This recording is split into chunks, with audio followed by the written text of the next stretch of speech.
Most people find the idea of killing abhorrent, yet a small, disturbing minority commit murder not for revenge, necessity, or profit, but for the sheer adrenaline rush of it. These are known as thrill killers, whose motivations are as chilling as they are psychologically complex. While this phenomenon spans all ages, psychologists and criminologists have long observed an unsettling overrepresentation of adolescents and young adults among thrill killers. So, why is that? Well, I'm not going to tell you. Just kidding. To understand, we must first peek into the tangled workings of the human psyche, and then explore the uniquely vulnerable landscape of the teenage brain. At its core, thrill killing is driven by the pursuit of excitement and power. Unlike crimes of passion or calculated homicides, the thrill killer's primary goal is to experience a heightened state of arousal. According to the arousal theory of motivation, some individuals require more stimulation than others to feel, quote, alive. Serial offenders like Leopold and Loeb, infamous for their 1924 murder of a young boy to, quote, just see if they could get away with it, exemplify this chilling mindset. Many thrill killers score high on traits associated with psychopathy, lack of empathy, shallow emotions, manipulativeness, and an inflated sense of self. Not all display full-blown psychopathy. What they often share is a desensitization to violence and a distorted moral compass. Murder to them becomes the ultimate forbidden act, a perverse conquest over societal rules and human life itself. In other words, they want to kill because they are told not to. Adolescents are at a crossroads of biological, psychological, and social upheaval. Neuroscience provides a crucial clue. The prefrontal cortex, the brain region responsible for decision-making, as well as impulse control and empathy, is not fully developed until the mid-20s. Meanwhile, the amygdala, the seat of emotions and risk-taking, is in a state of overdrive during adolescence. This imbalance can result in poor judgment, impulsive behavior, and a hunger for intense experiences. Add to this these psychological factors. Teenagers often struggle with identity, belonging, and the desire to assert dominance or control in a world where they often feel powerless. Their parents control their lives at home, punishing them for not doing their chores and acting out. They control their access to money and how they present themselves to the outside world, which can feel stifling and invalidating. Their teachers also control them at school, enforcing a code of conduct that the teen likely feels hampered by. And because they feel powerless, they seek out strange new ways to defy authorities in their life. Some may act out violently as a misguided attempt to prove themselves, or rebel against perceived injustices, or even gain notoriety. Peer pressure also plays a significant role. In a tightly bonded group, individual moral restraints can dissolve, leading to the phenomenon of diffusion of responsibility, where group members feel less accountable for their actions. This is partially why thrill killings often involve pairs or groups of teens, as seen in cases like the Columbine High School massacre. Understanding the psychology behind thrill killings doesn't excuse the horror of the act, but it does offer pathways for prevention. Early mental health intervention, strong family and community ties, education on empathy and conflict resolution, as well as responsible media consumption are vital. Teens need outlets for their natural drive towards excitement. Sports, arts, volunteering, these all provide thrill without tragedy. Thrill killing remains one of the most terrifying glimpses into the human capacity for cruelty, but with insight and care, we can try and work to ensure fewer young people ever walk that dark path. But tragically, that was not the case with Alyssa Bustamante. Welcome back to another episode of Dreading, or if this is your first time here, welcome. Today we are going to be covering the case of Alyssa Bustamante, the 15-year-old teenager who would kill her 9-year-old neighbor, Elizabeth Olten. This case has been widely requested by our viewers for us to cover, given just how off-putting and strange the motivation behind the crime is. As always, if there's a case you would like to see us cover or a story you want to bring more attention to, email me at dreading.official@gmail.com. I'm still going through the list of emails, adding your topics to our list of stories to cover, and beginning our research in earnest. Be aware we are only 2 people, so it may take us a bit more time before we're able to cover your suggestion, but we are trying. So with all of that said, let us begin. Over the past couple of years, we've helped care for some of our elderly relatives, and one of the hardest things has been watching them deal with spam callers and scammers. This could be people pretending to be banks, fake tech support, even relatives, all using their personal information to try and steal money. And now they're able to make their scams even more believable with the help of data brokers. These brokers can legally collect and sell all kinds of information about you. This could be your full name, home address, even relatives' names and addresses, and then sell it to anyone with a credit card. Meaning that your family member can get a call in the middle of the night from someone who knows all of their private information, claiming to be their adult child or begging for money because they're in jail or in trouble. It's absolutely horrific, and a thriving industry. And that's why I've started trusting Delete Me to protect my family's online privacy. Delete Me is a hands-free subscription service that removes your personal information from hundreds of data brokers and people search sites. Basically, they stop your private details from floating around where scammers can grab them. They've been the leading expert in removing personal information for over 15 years. Plus, they don't outsource. Delete Me uses their own technology to remove your data continuously, so it stays much safer. And unlike other services, they actually verify your data on a site before they send a removal request, which reduces the risk of being unnecessarily exposed. For me, the personal reason is simple. I've seen firsthand how scary it can be when a loved one gets targeted, so Delete Me gives me peace of mind, and hopefully I can pass that off to you. If you want to protect yourself too, you can get 20% off Delete Me consumer plans. Just go to joindeleteme.com/dreading and use promo code dreading at checkout, or scan the QR code on the screen. That's joindeleteme.com/dreading and use the promo code dreading at checkout, or again, simply scan the QR code on the screen. A massive thank you to Delete Me as well as your support, which allows me to continue to make these videos without worrying about YouTube's algorithm. So with all of that said, let us begin. Just 3 miles west of Jefferson City, Missouri, St. Martin's is a small city that epitomizes the charm and cohesion of rural American life. With a population of approximately 1,025 in 2009, the community's modest size fostered a close-knit atmosphere where neighbors knew each other by name and daily interactions were commonplace. Everyone knew everyone else, because it was nearly impossible to go unnoticed in such a small town. Economically, St. Martin's offered residents a comfortable lifestyle. The cost of living was notably 15.7% below the national average, and the median home price stood at $204,700, making home ownership accessible to many. This affordability contributed to a stable community where families could establish long-term roots. In essence, St. Martin's in 2009 was characterized by its strong sense of community, affordable living, and commitment to family values. These attributes made it a place where residents felt secure, connected, and invested in the well-being of their neighbors. In that small, tightly knit community, the Olten family was like any other. Life moved to the gentle rhythm of country roads, familiar neighbors, and schoolyard routines. At the center of it all was 9-year-old Elizabeth Olten, a young girl whose life was filled with warmth, innocence, and the ordinary joys of childhood. Elizabeth was known to her family and friends as a sweet, shy, and kind-hearted child. Her favorite color was pink, and she loved playing with her siblings and friends, as well as riding her bike and spending hours with her beloved pets. She was particularly close with her family. Her mother, Patty Price, described her as someone who found comfort in the simple things, watching cartoons, playing dress-up, and visiting her grandmother's house, which was just a short walk through a wooded path. By all accounts, Elizabeth was cautious and careful. She rarely ventured far without checking in, and had been raised with a strong sense of personal safety. October 21st, 2009 was supposed to be like any other ordinary day. Elizabeth had been playing with a friend from the neighborhood, a classmate who lived just a short distance away. That evening walk home, normally so routine and safe, would instead mark the unimaginable ending of a young life brimming with potential. While Elizabeth's young life was filled with joy and laughter, the same couldn't be said for Alyssa Bustamante. Alyssa was born January 28, 1994, and spent the first years of her life being raised by 2 teenage parents who were ill-equipped to handle the responsibility that being a parent would bring.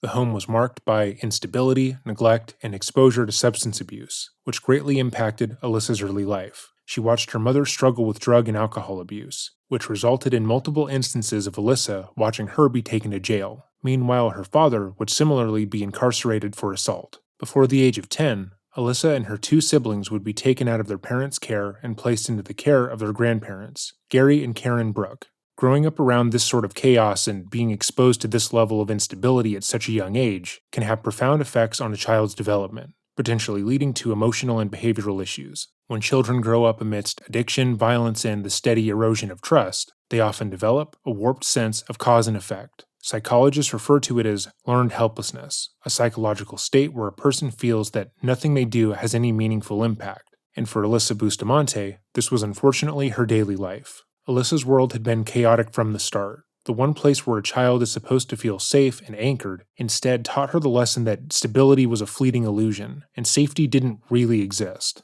Children in these circumstances often respond in 2 extreme ways. Some retreat inwards, becoming silent observers of their own fractured existence. Others, like Alyssa, rebel outward. They begin to experiment with control in any form they can grasp, no matter how dangerous that control actually is. On platforms like YouTube and MySpace, Alyssa crafted a persona that oscillated between typical teenage outsider and something far darker. Her profile tagline read simply, "I'm pretty much a psycho, but I'm fun to talk to though." Her videos and posts reflected a mind that was unraveling in plain view. In one video, Alyssa and her younger brothers played a game of shocking themselves with an electric fence. Classic. Laughter mixed with pain in a way that, at the time, very few took seriously. But in hindsight, paints a very different picture. The footage was a glimpse into Alyssa's desensitization to suffering, both her own and others. She often posted cryptic messages about death, depression, and self-harm. Some of it seemed performative, a bid for attention in a world where she felt invisible. Psychologists understand this as an externalization of internal chaos, when emotions become too unbearable to keep inside. So some teens act out online, hoping someone will stop and say, "Are you okay?" And Alyssa never got that intervention. Authority figures in Alyssa's life likely wrote her attention-grabbing behavior off as just being a phase. She was just a teenage girl being rebellious, and they would only be giving her what she wanted by telling her to stop or asking her about what she was doing. By condemning her actions or forcing her to change, they could be encouraging her, so instead, a significant amount of her antics were simply ignored. The online morbid fascination wasn't unique to her. Adolescents exploring dark aesthetics, edgy humor, and gothic subcultures is common. But what made Alyssa different was the intensity and persistence of her messaging. There was no light to balance the dark. Her digital footprint became a diary of spiraling mental health, masked behind sarcasm and dark humor. What strikes forensic psychologists about Alyssa's posts is how they reveal a fractured sense of identity. On one hand, she used the internet as a shield, and on the other, as a place to scream. Shielded from a world of judgment, yet screaming for someone, anyone, to notice how badly she was breaking apart. By the time Alyssa was placed with her grandparents, the damage had already begun to calcify. Alyssa began exhibiting signs of severe emotional distress, including self-harm. In 2007, at the age of 13, she attempted suicide by overdosing on painkillers, resulting in a 2-week hospitalization. Following this, she was prescribed the antidepressant Prozac, which she regularly joked about taking with her friends. It's tempting with the cruel clarity of hindsight to say that Alyssa Bustamante was failed by everyone around her, but the truth is far more complicated. The people in Alyssa's orbit weren't trained to decode the volatile combination of adolescent turmoil, deep-seated trauma, and emerging mental illness. Even they couldn't see the full storm brewing just beneath the surface. Alyssa herself likely couldn't articulate the depth of her unraveling. The ability to advocate for help, to recognize the darkness closing in, was beyond her reach. If one person had asked her why she was cutting herself or why the world seemed so bleak, it's probable Alyssa wouldn't have been able to offer a coherent answer, not out of defiance, but more out of genuine confusion. The pain was real, but the reasons were blurred, tangled in emotions and thoughts she couldn't name. And so, without understanding the why, neither Alyssa nor the people trying to help her ever stood a chance of figuring out how to stop anything. Outsiders saw random acts of rebellion, when in reality, they were desperate attempts to assert control over a life that had given her none. And unfortunately, Elizabeth's life would be taken before any real solutions could be found. The afternoon of October 21st, 2009 in St. Martin's, Missouri was unremarkable in every way, but it would serve as a backdrop for the last day of Elizabeth Olten's life. Elizabeth had been asked by Alyssa's 6-year-old sister if she wanted to come over and play. She told the young girl that she wanted to play in the forest that stood between their homes, and Elizabeth eagerly accepted. According to her mother, the 9-year-old had desperately wanted to play with the Bustamantes, so much so that she was practically begging. Her mother granted her permission, but told her to come back within the hour for dinner. Her daughter was responsible, and she trusted her to be back within the hour, if only to avoid being left in the dark, as she was afraid of it. Unbeknownst to Patricia and Elizabeth, the entire playdate had simply been a ploy to get the child alone, set in motion by the 15-year-old. Days earlier, Alyssa had dug 2 shallow graves in the woods behind her home. The act alone defied rational explanation. Premeditation layered with chilling detachment. And yet, in her fractured mind, Alyssa's compulsion had been building for weeks. She wanted to kill someone, and settled on the 9-year-old because, in her mind, it was the easiest choice. She was trying to showcase that she had power over the world around her, that she could influence someone outside of herself, and thought killing was the only way to do it. The logic makes little sense to third parties, but that didn't matter. It only needed to make sense to Alyssa. Alyssa lured the trusting little girl out into the woods under the pretense of hanging out or playing. Once there, Alyssa strangled Elizabeth, slit her throat, and stabbed her multiple times before dragging her small body into the waiting grave. According to the medical examiner, Alyssa had strangled the 9-year-old hard enough to cause brain death, and multiple wounds littered on the child's small body were indicative of torture. Then, as if the crime belonged to another life entirely, Alyssa covered the grave with dirt and leaves and then returned home. She would go on to write in her journal, quote, "I just fucking killed someone. I strangled them and slit their throat, and stabbed them, and now they're dead. I don't know how to feel at the moment. It was amazing. Soon as you get over the, oh my god, I can't do this feeling, it's pretty enjoyable. I'm kinda nervous and shaky though right now. Okay, I gotta go to church now, lol." That night, Alyssa went to a church youth dance. She smiled, she laughed, and danced, fully aware that just beyond the tree line, Elizabeth Olten's lifeless body lay buried.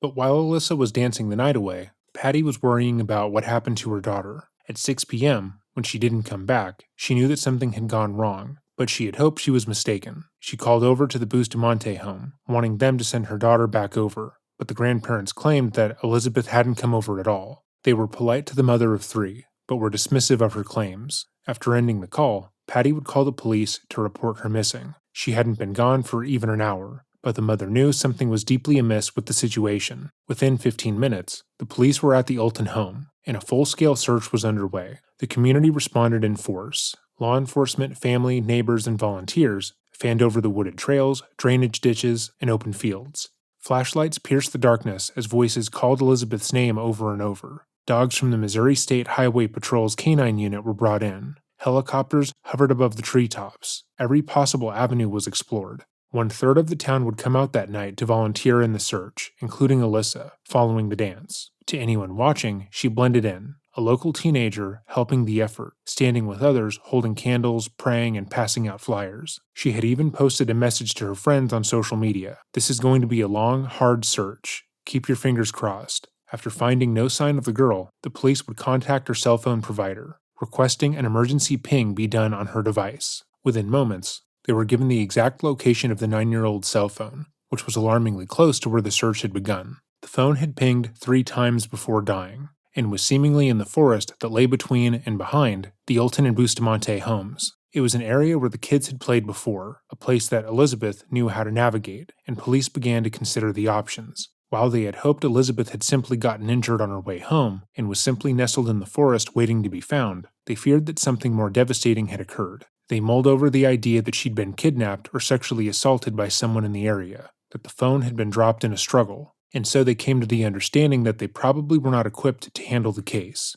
and so they called in the FBI. After 24 hours of nearly no new discoveries, the investigation was refocused. They wanted to trace Elizabeth's last known movements. That way they could actually get a grasp on what happened in that case. The last time the 9-year-old had been seen was when she left for the Bustamante home, so they descended on the family domicile in hopes of getting more information. Alyssa's sister told them that they had played for about an hour that day, before Elizabeth needed to go home. She stated that they had been playing outside, hence why her grandparents hadn't seen her, and the last time she saw Elizabeth was when she went into the forest to walk back home. But the detectives noticed subtle cracks in her demeanor. There was something oddly detached, a hollowness in the way she went through the motions. She wasn't grieving, she wasn't anxious, and Alyssa was watching. The turning point came when investigators learned that Alyssa had a documented history of severe depression, self-harm, and even prior hospitalization after a suicide attempt. She had also been known to wander the very woods Elizabeth had disappeared into. The unsettling coincidences became unavoidable.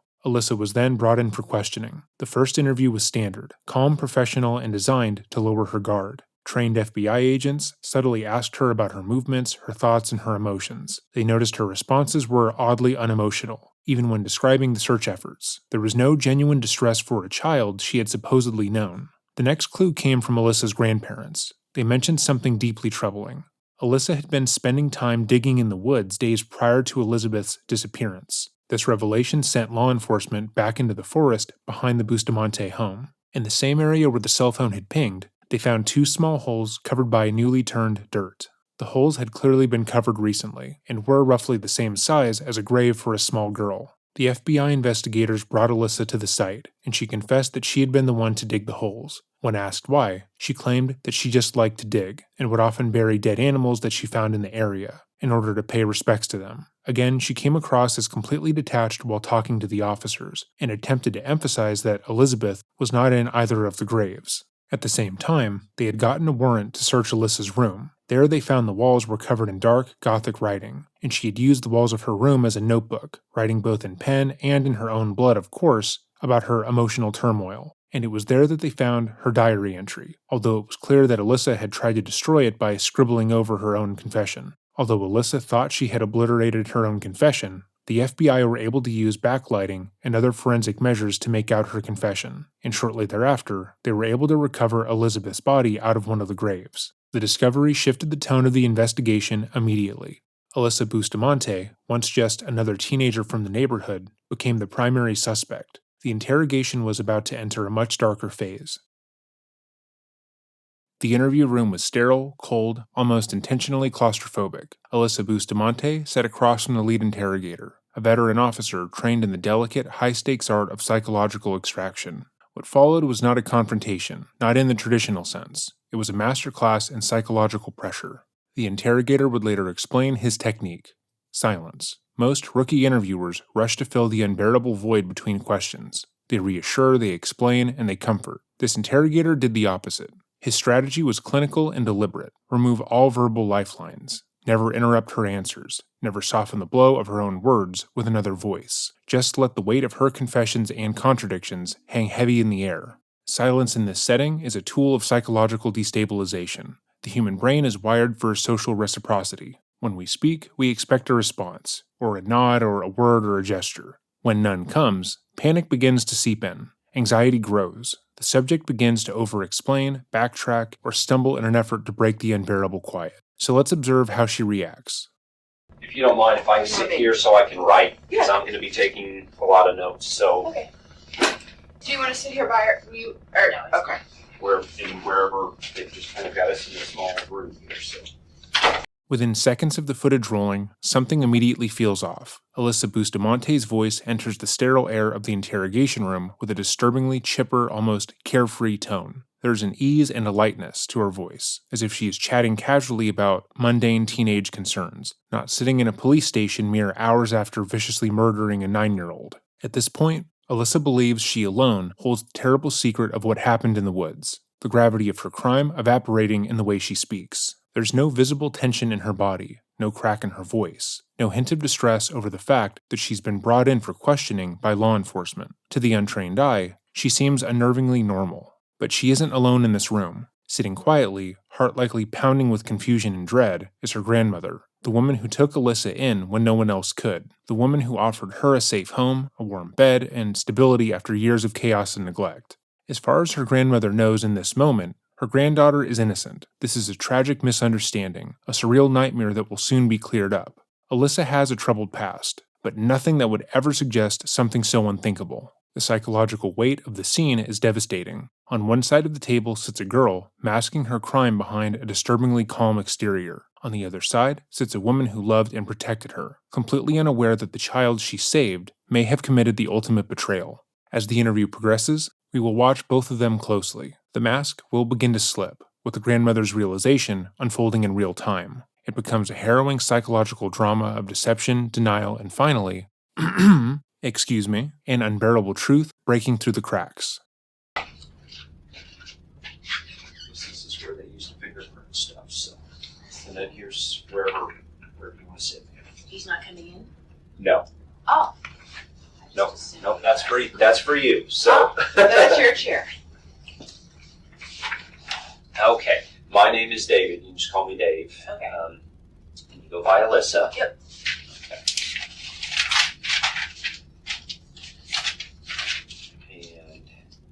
This all happened, it would have been Wednesday the 21st. Mm-hmm. Okay. I'm going to go through some basic information just to make sure that I understand a little bit about the house there and where you all live. Okay. Who all lives in the house there with you? My two brothers. Your names? Please. Nathaniel, Joseph. Okay, Nathaniel. Mm-hmm. Okay. Joseph. Okay. Emma. My grandma. Okay. And my grandpa.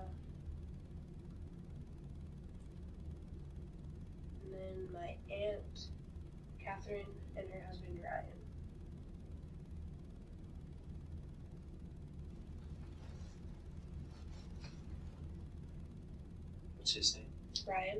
Ryan, okay, I'm sorry. Get my pen to unclog and keep up with me here. Okay. And on Wednesday, were they all there? I believe so. Okay. And you all own that property out there, is that right? The land out there behind there, is that yours? Okay. Just the 10 acres. Okay. All right. We're going to start from Wednesday morning. Let's just kind of start there. Okay. Walk me through from the time you woke up in the morning. You woke up in the morning and walk me through exactly what happened. We didn't go to seminary that day, right? Okay. So I woke up and I got ready and I went out to go get the bus, but I missed the bus because it doesn't usually pick me up. Okay. So I went back to the house and my grandpa gave me a ride to school. So I went to school. Okay. And I was there all day.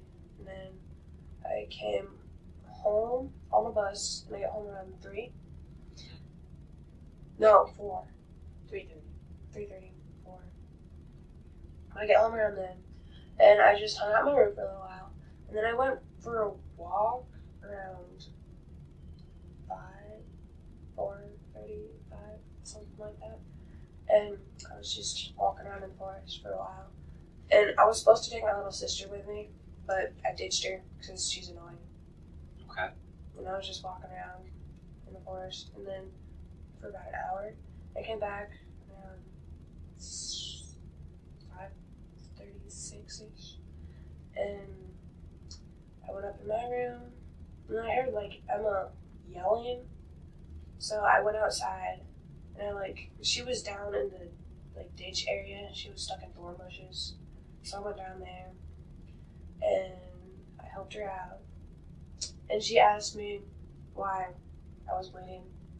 Because, I found out on my period. Mm-hmm. And I'm like, yeah, don't tell anyone that. And so we went up there. And my brother and Anthony were asking about Elizabeth. Because she was supposed to be at home or something. Okay. And I didn't really think much of it, so we just went back to the house and then started to get ready to go to church because we have Wednesday night activities. Okay. And Anthony came and he was pounding on the door and he was like, do you know where Elizabeth is? Because he couldn't find her. And that's when things started to get, people were like, oh, what's going on? Like, where is she? But we ended up going to church and a lot of stuff happened while we were there because it's from 7 to 8:15-ish. And when we came back, there was 3 sheriff cars in our property, and there was people out searching everywhere. Uh-huh. And that's pretty much it. I went to sleep after that. Okay. Okay. Alyssa was able to quickly and succinctly go over her entire day prior to coming home from the church dance in just a few minutes. Her entire day is summarized within a short span of time, but there's almost no emphasis put on what happened to Elizabeth. While this isn't a massive sign of guilt or a sign of dishonesty by any stretch of the imagination, it is odd. Put yourself in similar shoes as Alyssa. The day before the last, you had a mostly normal day. However, less than 24 hours beforehand, your next-door neighbor goes missing. You are asked to recount your movements during that time frame. What would you likely say? You'd probably go over most of the unimportant details, like missing the bus and going to church, but would probably provide more information about when the last time you saw Elizabeth was, or what your friends would claim had happened. You might try to fill in the blanks, trying to give them all the information you felt like you knew. That way you could get out of the situation as quickly as possible. But Alyssa seems to care about Elizabeth's disappearance about as much as she cared about not getting the bus. There's no sense of importance or significance to what she's saying, which is extremely odd. As mentioned, this would be her second police interview. She should have at the very least deduced that what she is saying here is important, that either the officers believe she is involved and are looking to her for answers, or that her word is being given extra weight. But she seems entirely unaffected and frankly bored, which obviously is extremely unnatural. All right. I'll kind of start you over a little bit. Mm-hmm. Okay. So you got up and you were going to get on the bus. You missed the bus? Yes. Okay. And you were at school? Mm-hmm. You didn't ditch that day? Nope. Okay. Okay. So we're verified that you're at school. Yes. So if we check, they're going to say you were at school that day. Yes. Okay. What'd you do at school? At this point in the interview, Alyssa drops her first verifiable lie. She claims she had gone to school that day. It's an easily disprovable statement. The officer even warns her that school records will be checked. And yet, Alyssa holds the line. She calmly repeats the falsehood multiple times, even though it would be slightly obvious based on how he repeats the question and then emphasizes that they are going to check that he already knows she's lying. Most teens or young adults, when confronted with an authority figure calmly stating that their story will be fact-checked, begin to waver a bit. They hedge, they backtrack, they soften the edges of their lie, or offer small, self-serving amendments. The lie would go from "I missed the bus" to "I went to school" to "I missed the bus and tried to go to school," and so on. But not Alyssa. Her casual commitment to the falsehood is not born of panic or desperation. It's practiced in strangely casual. To the trained observer, it reveals a critical behavioral pattern. This is someone accustomed to manipulating the truth as a means of navigating her world. Lying for Alyssa doesn't register as a moral failing. It's simply a tool used to sidestep discomfort, avoid consequences, or control the narrative. I went to all my classes, did my schoolwork, went to work out. Anything happen at school? Nope. Anything eventful?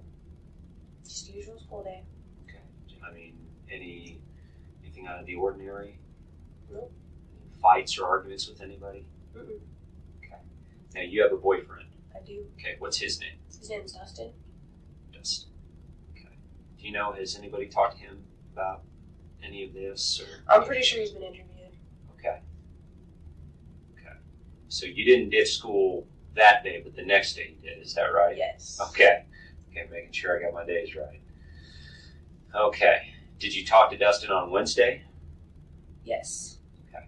Anything happened that day with Dustin? Everything was normal? Mm-hmm. Okay. All right. So you go to school, and what time did you get home from school? I got home 3:30ish. 3:30. Okay. Who was home at 3:30? My grandpa was home, right? Yes. You were at the daycare. My grandma, no. She was at home too. So I remember seeing the truck in the garage. What Alyssa does next is subtle and undeniably effective as a manipulation tactic. As she weaves her version of events, she casually calls on her grandmother to confirm select details. By anchoring parts of her story to a trusted third party, she makes herself appear more credible. We've seen this strategy before. In our past analysis of D.D. Moore frequently referenced others who could allegedly corroborate her story. It's a way of diluting suspicion, of planting the idea that others saw this too, so I can't be lying. The psychological principle at work is straightforward. The more people who are attached to a version of events, the more believable that narrative becomes in the eyes of investigators. It distributes responsibility and lowers the interrogator's sense of urgency to press harder. Catherine was there. Ryan wasn't there yet. Catherine is your aunt? Yes. And my brothers and Emma were still on their bus because they don't get home till 4. So Grandpa, Grandma, Aunt Catherine, and who else? Is that it? Yes. Okay, so 3:30. That's who was home. Mm-hmm. What'd you do when you got home? I went in my room, went to the bathroom, did usual stuff when you get home from school. Sure. And then I decided to go for a walk because it was a nice day Wednesday. Okay. So I went outside in the forest and just. Where'd you go when you say you went to a walk? Where'd you go? Okay. There's like a tree line.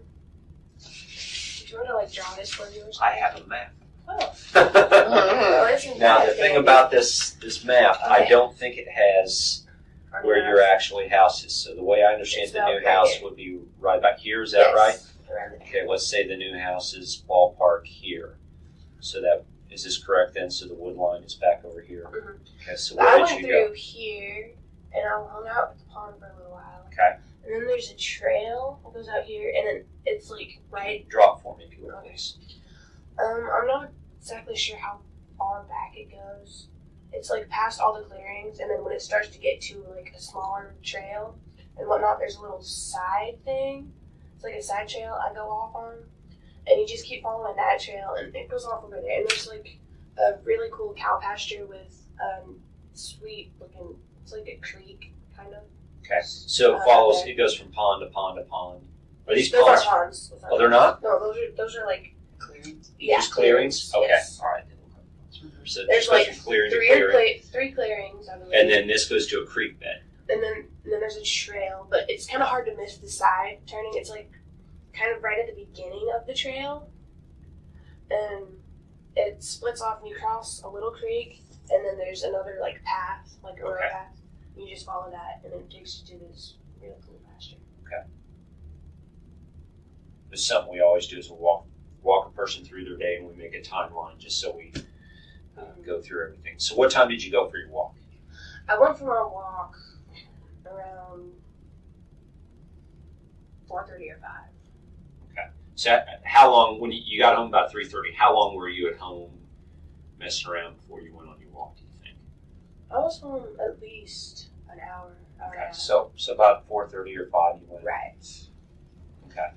So you would have left the house, went out this direction, and went out here. And then, so the creek bed goes out this way? Well, there's I believe that this little line here is the trail or something. But Did you go out all this way over here? And then where'd you go from here? I just kept following the Where does path. it go from here? Show me. It Ballpark. goes like, it does some turns and whatnot, but it's a pretty easy path to follow. It's like Okay. a road path.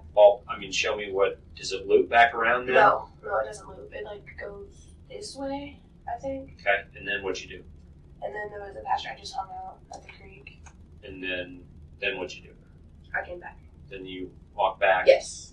And then what'd you do? I went home. Did you take that same route Yes. back is what I'm asking? Yes, I did. So you went back up here, hung out at a pasture, Mm-hmm. and then came back here. Yes. Okay. How long did that take you to do? It takes about... How long were you on your walk? That's what I'm asking. Walk? It's about 15 or 20 minutes, I believe. Right, Grandma? It's the first cow pasture we went to when we took Princess with us. It's been a long time. Once again, Alyssa expertly maneuvers around the investigator's questions, putting her out of the home and the area when Elizabeth went missing. She states that she was on a walk near the tree line, but was otherwise occupied and enjoying her day. Okay. How long were you gone that day on your walk? I was gone for about an hour. Okay, so you were gone about an hour. When you walked up there, the cow pasture, what were you doing up there? I was just, enjoying nature, taking a walk. Were you smoking? No. Okay. If you were, that's fine. I don't care. I'm just trying to get an idea. This is one of those occasions where if you were, we don't care if you were. Oh, I know. I wasn't. Okay. I promise. Okay. Up to this point, the second interviewer has remained almost completely silent, so when she does finally speak, the shift in energy is immediate and deliberate. She leans slightly forward, closing the distance, and emphasizing the male interrogator's questions, which indicates that her original answer is not being believed. The male interviewer had set the stage by keeping things light and conversational. He's been working to establish rapport, playing the role of the kind authority figure Alyssa might have trusted in her everyday life. He encourages her to just be honest, but doesn't challenge her or confront her directly when she lies. It's all about making Alyssa comfortable enough to keep her talking. The female agent, in contrast, has been the silent observer. Alyssa would intuitively sense the increased weight placed on the answer. In that moment, lying about something so trivial would suddenly feel like a critical error. The female agent's tone and posture suggest that even the smallest dishonesty will be treated as serious. In reality, it isn't about smoking at all. It's all about tightening the vice, applying pressure in precise increments, forcing Alyssa to feel that every part of her story is now under scrutiny. Okay. So you're walking up there, you go up to this cow pasture. Did you meet anybody up there? Nope. Did you meet Dustin up there? Did you meet anybody else up there? Did you see anybody on the trail? Okay. It was just the forest. Okay. Peaceful, no one there. Okay, so you walked up there, and you're gone about an hour, and then you came back. Mm-hmm. Is that right? Yes. Okay. And then what'd you do? I went up in my room, and then I heard Emma, yelling, crying, So I came outside, and she was, okay, well, we don't have the gravel road, but we excavated it, say that's the pond or something, and this is the gravel road, and it comes around this way. Yep. But in this part, there's a steep incline, you know what I'm talking about? Mm-hmm. And she was down in there, And Down like, in here? yes. Okay. And like, she was stuck in thorn bushes. And I helped her out. Now, you were in your room. Mm-hmm. What part of the house is your room? It's up here. I had my window open. That's why I could hear it. Okay. So you heard Emma was she yelling? Yeah. Okay. So you went down to help Emma. Mm-hmm. She was stuck. Yep. Okay. Do you remember when that was? Ooh, that was around 6:30, 6:15. It wasn't that long after I got back. Okay. When you went home, when you were up in your room. Mm-hmm.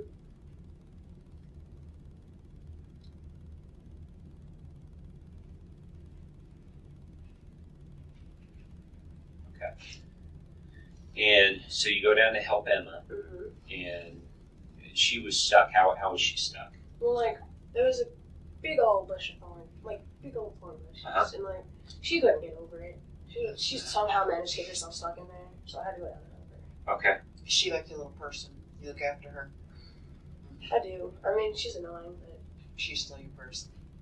Yeah. If the time is critical, my husband remembers because Alyssa went charging, running down the stairs. I mean, really loud. So Yeah, you know I heard her exactly what screaming. time she went charging down the stairs because I think this is the critical time here because this is when Emma and Elizabeth had just parted ways at this point before she started crying.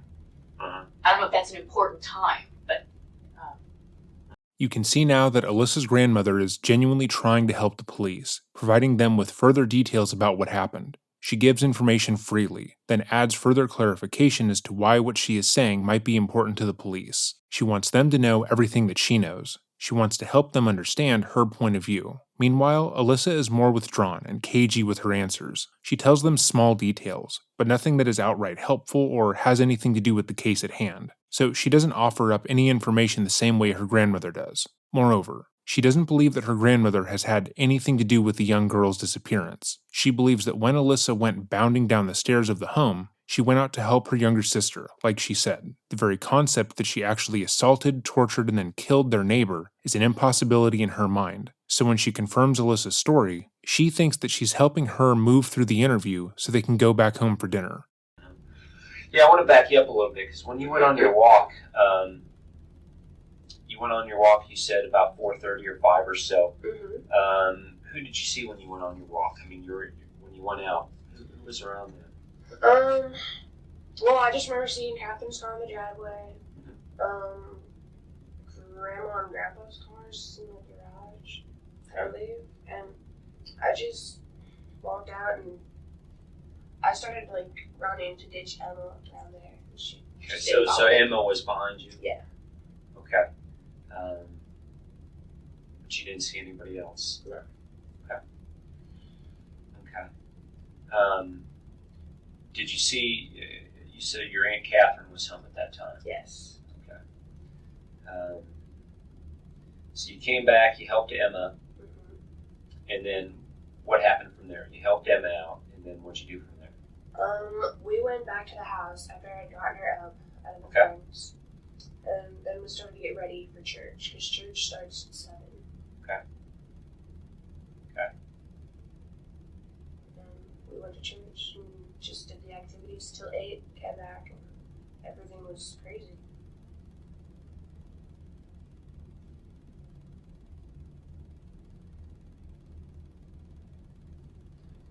So you got back at 8, and then, I mean, what did they tell you? What? Well, they were like, yeah, there's 3 sheriffs here. People were out searching for her. They can't find her. There was people searching the ditches and in the forest, and they had dogs and everything. I don't know. It was just, Couldn't find Elizabeth? Is that Right. what they're telling you? right. They just And said she was they missing? Yeah, they were like questioning me about the day. They didn't actually question me that day though, because I went up to go take a shower, and then I don't know, they just left or something. And I went to bed. So they just told you Elizabeth was missing? Well, my grandpa did, yes. How did that make you feel? I didn't think it would happen. Like things like this don't happen to you, you know.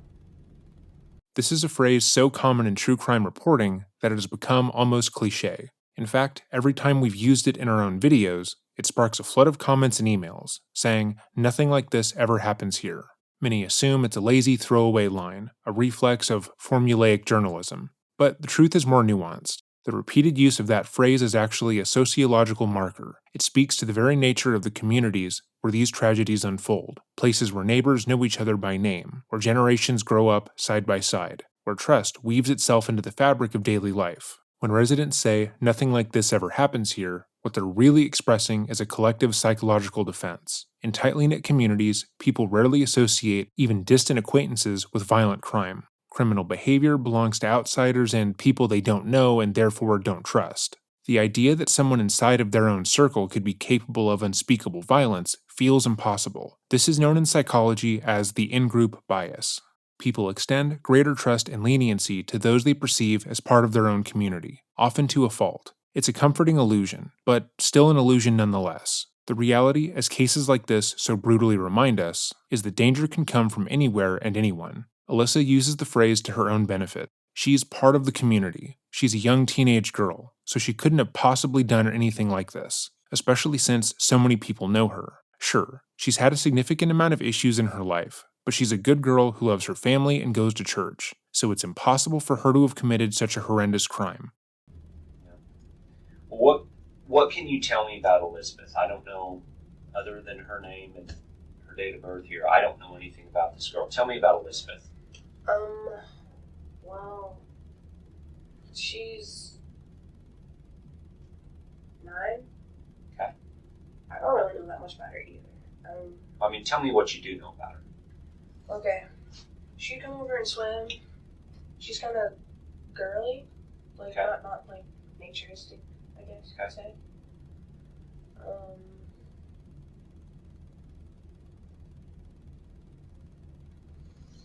She can be annoying. Okay. Okay. 5 or 2 of her age. Yeah.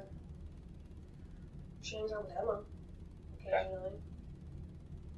And She rides my little sister's bus. Okay.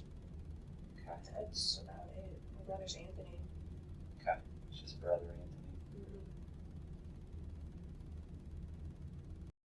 What stands out with chilling clarity during this portion of the interview is Alyssa's inability and unwillingness to say anything remotely kind about the child she murdered less than 24 hours earlier. Anyone who has ever experienced death or loss, even peripherally, knows that the default human response is rarely critical, especially in cases involving a child, and especially when the death is sudden, tragic, and violent. Grief tends to soften memory. We speak of the deceased as if they were almost angelic, because they are no longer there to defend or explain themselves. It's a natural psychological process, an instinct to honor life in the face of its cruel end. But not for Alyssa.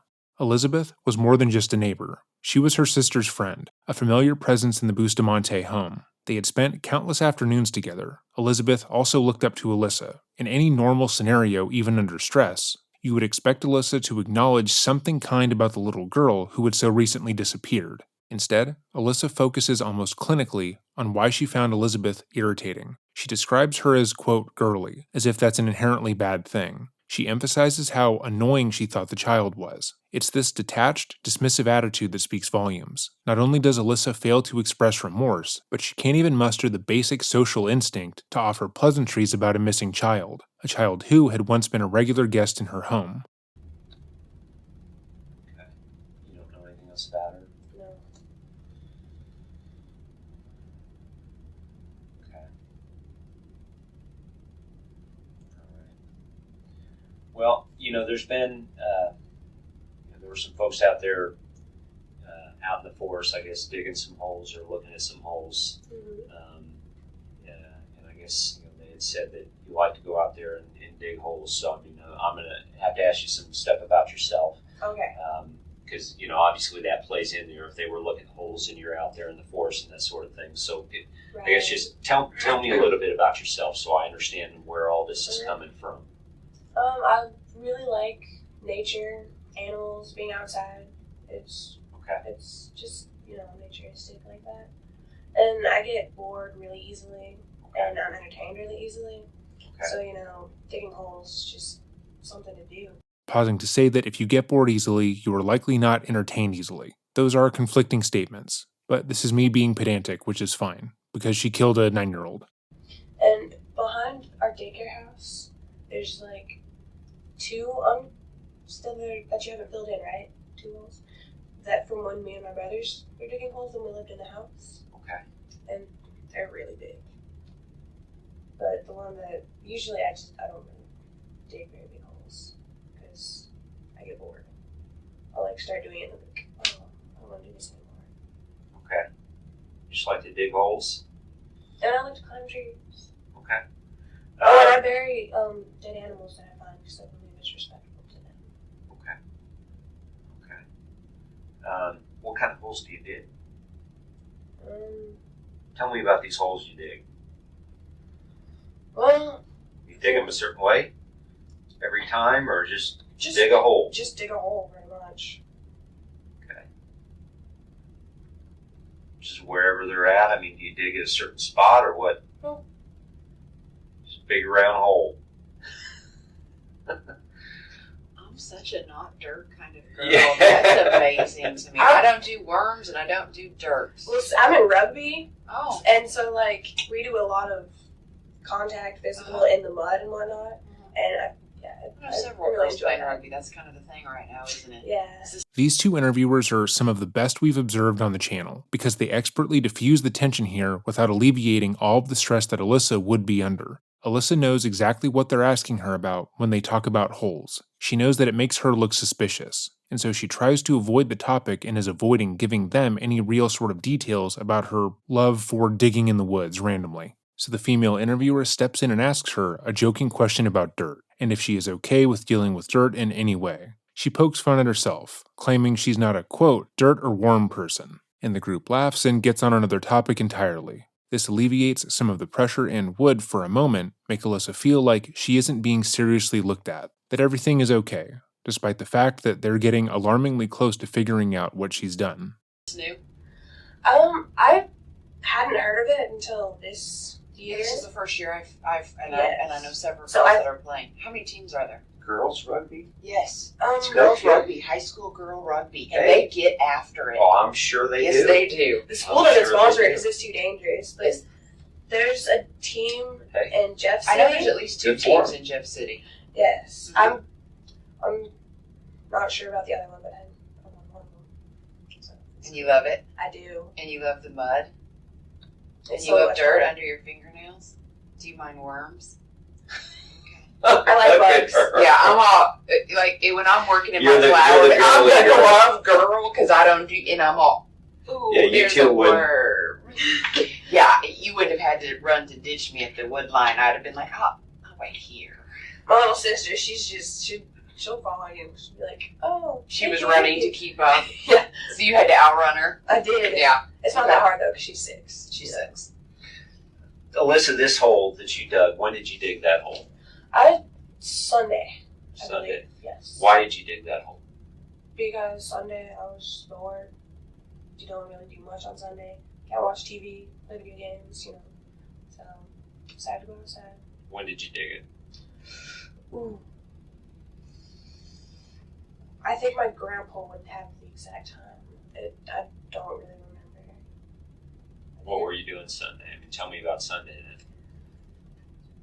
We didn't go to church Sunday, right? Because we were at Mom's house, I believe. I was at my mom's house for the weekend.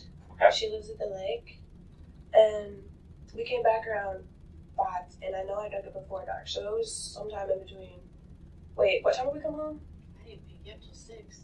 Well, it must have been in between like 6:30, 7, I guess. You picked her up where? Eugene. You picked her up at 6 p.m. at Eugene, Right. and it's how long the drive? I found So you got back home 6:30, 6:45ish probably. it would have been right at 6:30. 6:30. About 25 minutes. Well, it's getting dark by then. Yeah. Well, So you got home at 6:30, yeah. and how did you dig a hole at what? So what did you Well, my do grandpa- Sunday? Well, I'm not asking what your grandpa. Okay. When you got home at 6:30 at Sunday, what did you do then? Oh, I think I took a shower and went to sleep, so I don't think I did it. I think it was Saturday, actually. No, because I wasn't here Saturday. You weren't here Saturday. Nope. on Sunday. Right. Monday. I think it was Friday then, because I was here Friday. And I know I did it during the day because it wasn't dark and we didn't have school Friday. So I'm pretty sure it was him. Because I was out there yesterday, Mhm. and I don't know if you remember my face. I talked to you yesterday.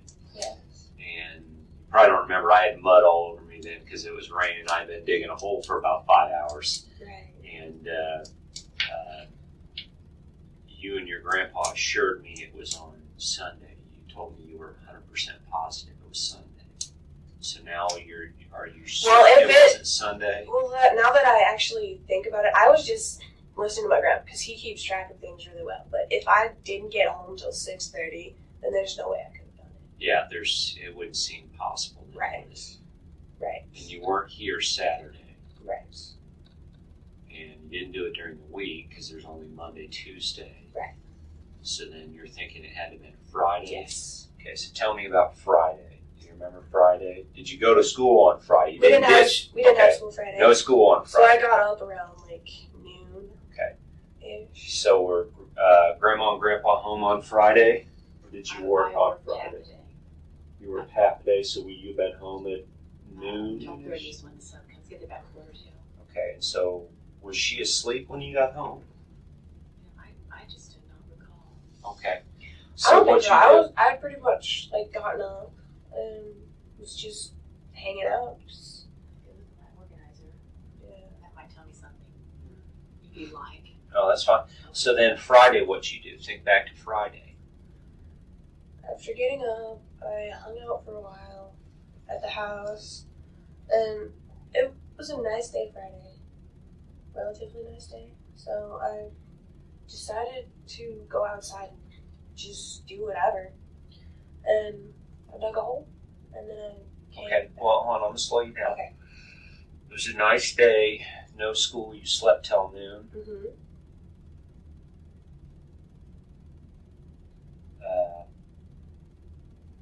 Do you remember what time you went outside? I do not. It maybe 3. 3 in the afternoon. Do you remember who was with you?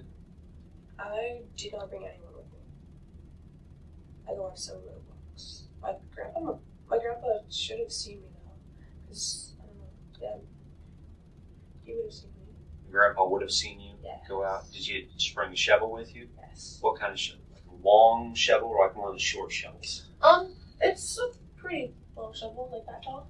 Okay, so do you think It's not a camping shovel or anything. Okay, that's what I meant, like one of the short ones or one of the long handled Did you go to the house and get it? No, I went to the. Daycare? 'Cause Barn. I remember looking out the window and seeing you walking with the shovel. It was at the barn. And so I was still at work. I don't get off until 12:30. Right. It was at the And barn. I remember thinking, what is she doing with that shovel? So you saw her I take a did. shovel? Well, you And I was did. at work. Yeah. Now that you're bringing all this up, yes. Wait a minute, where's the daycare? It's in front. It's right next to the barn. Daycare's in front. New house is in back. Forest is behind it. And this was on Friday? Okay, and what time was that? Well, I'm not exactly sure. I left there at 1:45. It was toward the end of my day. Do you know what Where I mean? did you see her walk to then? I just started walking to the new house. To the house. Mostly, I probably wouldn't have even remembered because she walks all over. But I remember seeing a shovel in her hand. And you're positive that was on Friday?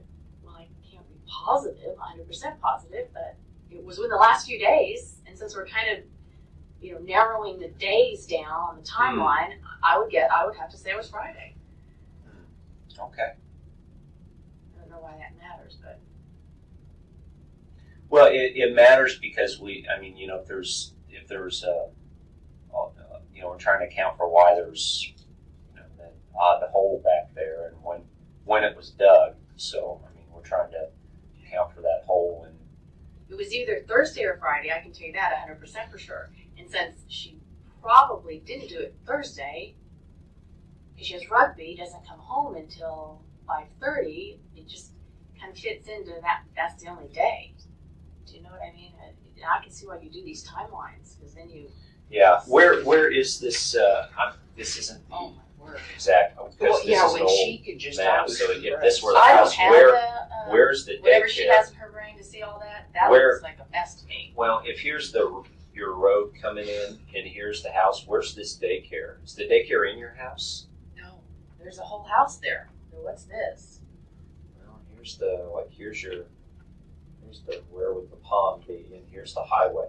Here's the highway, and so here's your driveway coming in. Breaks off. You're making that a house? That's not a house? Yes. Okay, then it would be like right Okay. here somewhere. But Okay. okay. Okay. Sorry, I apologize. It's I just okay. we don't I have. have to get my bearings. We don't have an updated. This was Google Maps. This was all they don't. It's not updated new enough to where it has your house Yeah. on there. So But I didn't see my barn and yeah, okay. So you're thinking it was last week when you did that? Yes. As the two interrogators apply more pressure onto Alyssa and her grandma, their stories change and slowly start to unravel. Again, it's notable that Alyssa's grandma spends a considerable amount of time trying to validate her story and add more details because she's genuinely trying to help, whereas Alyssa is simply trying to obfuscate. Why did you dig that hole? Because I was bored and I felt like doing something. Tell me about that hole, though. It's a very specific hole. I mean, it's a very unique hole, I should say. Are all of your holes like that? No. Okay. But why? You dug the hole, so you know Yes. what I'm talking about. Yes. That was a very, very unique hole. I guess. I was digging. I mean, whatever shape comes to mind. I was just entertaining myself. The reason I'm asking, it just seems like and you can understand why, as if people were out in the woods looking for a person, Yes. if they were lost, or God forbid, looking for, if they thought it was God forbid, a body, why they would be alarmed by that hole, because they're,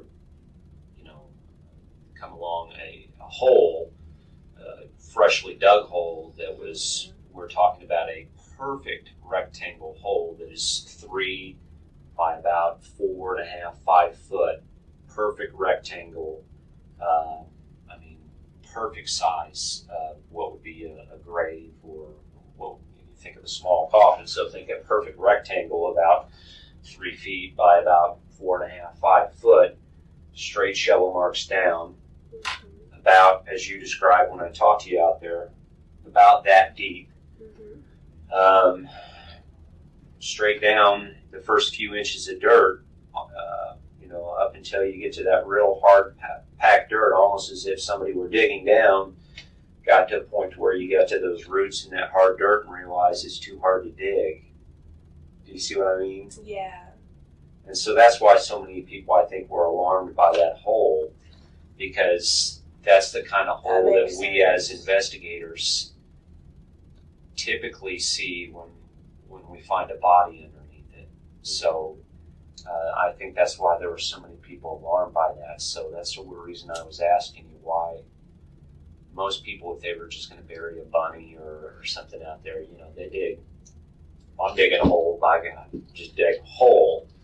But for a 15-year-old girl to dig a perfectly rectangle 3 by 4 or 5 square rectangle hole, it just caught a lot of people as very odd. Yeah, it makes sense. It does. What do you think about that? Well, I guess, the timing for digging that hole was definitely not good. Have you ever dug a hole like that before? I have. Where at? I've buried animals. They're up behind the house. There's like a little hill that goes up, and there's trees, and there's like a little grave-ish site. We dug holes for dead cats. Okay. Did you? Because what I'm trying to do is so that I can go out of here and be able to tell some of these other agents that, look, this wasn't, she wasn't digging a grave site. She's dug holes like this before. So are there other sites you could show us where you dug a perfect rectangle hole like this, or is this the only time you dug a hole just like that? Because if there is another hole like that you could show us, I think that's the only hole that's not filled in. That's like. Well, it doesn't matter if it's filled in or not. Okay. We have experts out there that can look at that, and I mean, these guys can. It doesn't matter if it's a year old. They can. Okay. They have sonar. They can run right over it, and they can tell you the shape, the depth, the whole thing. I mean, we're talking about guys that have the FBI. They have instruments that can do just about everything. So I mean, if there is one that you can point out, we can show them. Look, this is this girl likes to dig holes in certain shapes, and that way they'll calm down about nobody will think it's different or weird about it. So have you dug a hole like this before then, or is this the first time? It's not completely like this, but it's like kind of like that. Within the past 4 minutes of the interview, Alyssa went from saying she had dug holes like this one they had just found all the time, to then saying she had only done it a few times before, to then saying that the holes she had dug were similar, but she probably wouldn't be able to find them if the officers wanted her to prove her point. This is what it looks like to be caught in a lie. When Alyssa believed there would be no way to definitively prove that she had dug a grave-like hole before, she confidently said she had, that it was a hobby of hers. But then the interrogator tells her that they would be able to use a particular type of technology to see if she was being honest. She then changes her story in small but impactful ways. Okay, Like so big enough for a shoebox. Okay, but this is the first time of that size. Yes. Yes. Okay. But what about the big round ones that I kept falling in, and I mean they're deep. And I kept telling the kids, "Would you guys quit doing this because they're dangerous?" And we used to ride our horses up there, and I could break a leg. I mean, they're huge. Okay. There's like 3 or 4 of them. Yeah. And Now this is on our property. Digging pits or what? I don't know. It was entertaining. Okay. And we like to make traps, just occasionally, put some sticks over it and some leaves. Yeah, we For you to break a leg. We pull them in, yeah. Well, if they have horses, that's not a good idea, Alyssa. Well, we don't ride our horses up there. I was going to say, if a horse breaks its leg, what happens? I know, but we didn't do that. We don't ride our horses up there. We used to. We used to, but we don't. You have horses? You like horses? I do. But they're not rectangle. They're big round ones. I don't know what that matters. Okay. Did Elizabeth ever go on walks with you in the woods? Nope. I know you said she was a girly girl. Yeah, I've never seen her in the woods. Okay. I mean, did you ever take her on walks in the woods or anything like that? When I go on walks, I like to look at myself. Okay. Does Dustin ever go on walks with you out in the woods or anything like that? Okay. What do you know about all of this so far? Obviously, unfortunately, your poor family's been thrown in the middle of this. So what do you know about this whole investigation or mess? She's still missing. They're out looking for her. They don't want more volunteers because there's a lot of volunteers so far. This is really big. They've had helicopters searching as well. And I don't know, that's pretty much what I know. As we've noted earlier, crimes like this are rarely about the act itself. They're about control. For perpetrators like Alyssa, whose lives have spiraled in and out of chaos, control is the ultimate unattainable currency.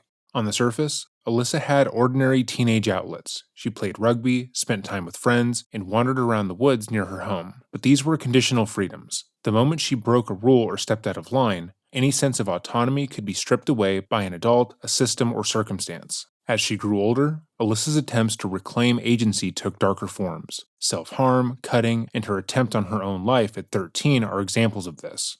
But the lesson she learned was that these acts only hurt her.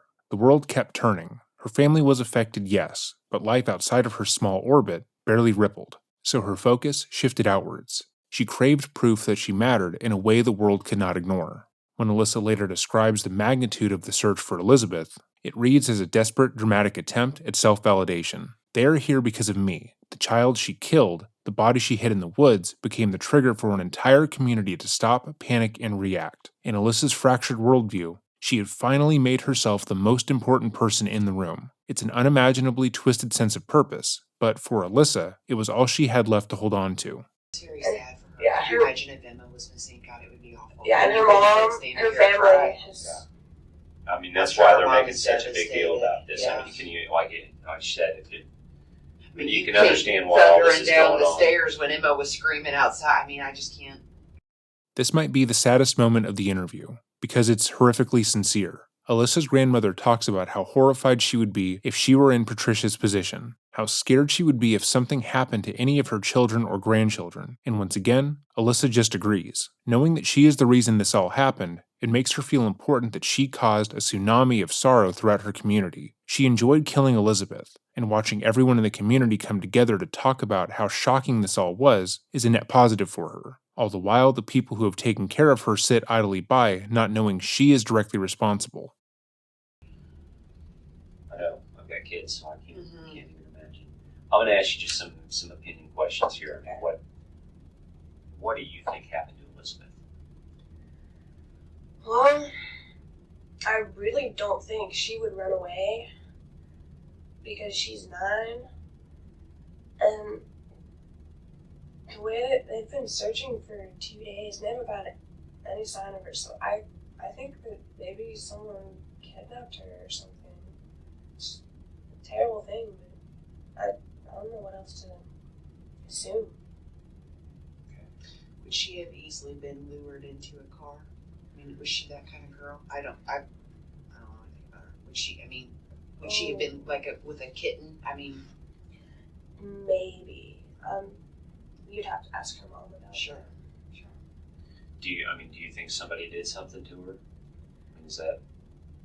That seems most likely, because I don't think she'd be the kind of person that would like hide or stay out all night or anything like that. Okay. Is there anybody in that area you can think of that would, that comes to mind that you would think that would do that? Is there anybody that, knowing your neighbors, that you would... No, but there is a lot of cars that drive down that highway. Okay, just a few opinion questions. I'm just asking your opinion, because what type of person do you think would do this sort of thing to a 9-year-old girl? A sick person, like someone that, I don't know, can put down all their morals and just take a 9-year-old girl.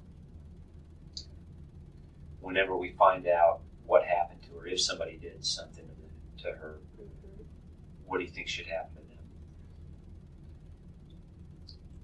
I think they should get convicted.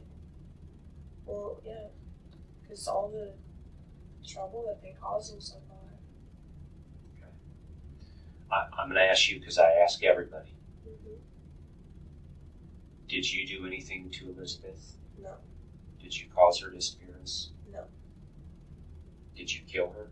No. Okay. Do you know where she's at right now? No. Okay. I may have. I'm new to this. Like, so Elizabeth was playing with Emma, That's my understanding. and when was that? They were sometime after I had gone in the forest, because I guess Emma just decided to go over to Elizabeth's. After you ran away, Yes. she went to find somebody new to play with. Mm-hmm. Have you talked with Emma about all this? I have. I mean, a little bit. What does she say? She's just saying that Elizabeth dropped her off and decided to go back home. She didn't really say too much about it, really. I mean, she said, yeah, they were playing and whatnot, but So she wasn't tangled up in the bush with her. that was supposedly after Elizabeth dropped her off, I guess.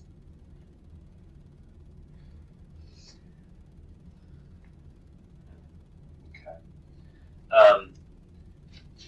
And I go ahead. Yeah, go ahead. Do I need to stop? Yes, please. Yeah, Actually, okay. I need you to step out if Okay. possible. I mean, yeah. Yeah. Okay. Is that okay? Oh, we can Yeah, wait sure. a bit longer because if they're out, I'm going with her. Go ahead. Yeah.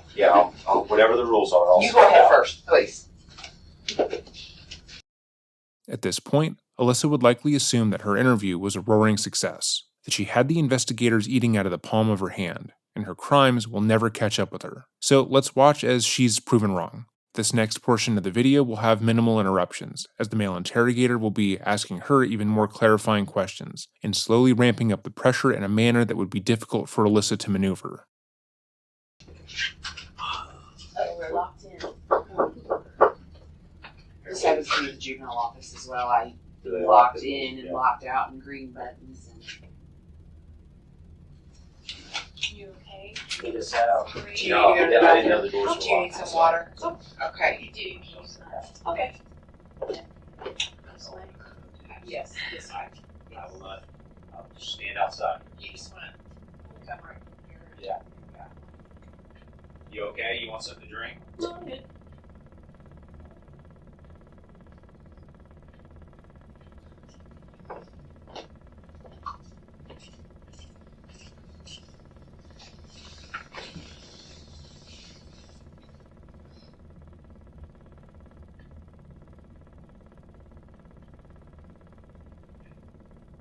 Who's on your roommate team?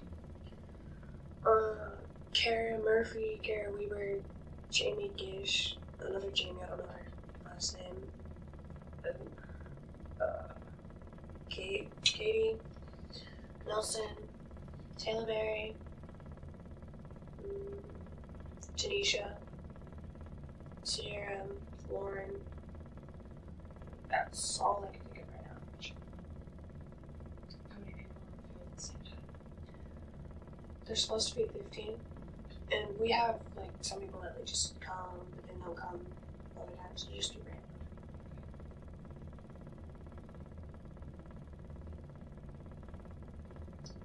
It's not through the school because it's too dangerous to have rashes. Right. Cute. She's cute. She looks just like my niece. Her hair reminds me just like a niece. It's just like her. Alright. I'm good. Okay. Everybody good? Everybody good on drinks and everything? So, okay. She's 6. She looks older than 6. Oh yeah, she hangs out with me and my She just turned brothers. 6. She's just a good girl. Oh, really? Are you talking about Emma? Yeah. She's Yeah, really over there. intelligent too. Is she over Well, there? because she was on the computer clicking like, she's on the She's got computer like she's all 12 the or something. brothers and sisters. And she's, one of the gals is helping her on the computer, but she's whizzing through that with the mouse, just clicking around. I was like, Wow. God, she's a 6-year-old. So it's, that generation's going to grow up with computers, when they, Yes. wondering with these adults, like, you didn't have the internet, like, listening to, when, I used to talk to my parents, when they said, I grew up listening, we didn't have a TV, we had a radio, and I'm like, God, you didn't have a television? You didn't have the internet? What do you mean you didn't have broadband? With Emma, on her, she said she saw Elizabeth. That's my understanding. Do you know what time that was, or do you, from talking with her, or when that was, or when they played? No, I have no idea. Okay. Where on this map, and you'll have to help me, which one is Elizabeth's house? Or is it, where would it be, ballpark? I think it's right there. Okay, so it's not on this map. It was Right. somewhere right up in And it's here. not on the map. It's like the last street from there's the last house before. Yeah. Is there, to walk up there, is there like a back path or something? Like if Emma's going to go up there and say, hey, can she come over and play or whatever, is there, Yeah, there kinda is. where's that on there? How's that? On the, you could probably come up Ballpark. here and just like. Where would she go to? Well, And she doesn't take the highway, does she? I believe they do at times. Yeah, I'm- Emma's not allowed to go alone. I'm She's thinking she'd not take gone. the highway because that'd be the Emma's easiest. not allowed to go alone? No. She That- doesn't break that rule, does she? She did that day, yeah. No, went she's along. broken it before too. I think we only knew about it one other time, but she knows not to go But along. when She asked to about go that. I back, told her it's no. just go behind Did the you house. talk to her? Oh yes, we told her. Did she say she went alone that day? Yes, she did. Did you go with her? No. Okay. Did you know she was going up there? No. Okay, so She never came back in the house. We thought she was with Alyssa, so we weren't. And I thought she went back to the house.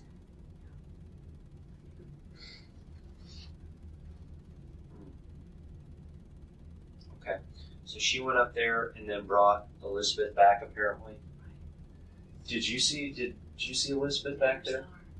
Okay, just Emma. No, they didn't come in the house. They stayed on the gravel road and played.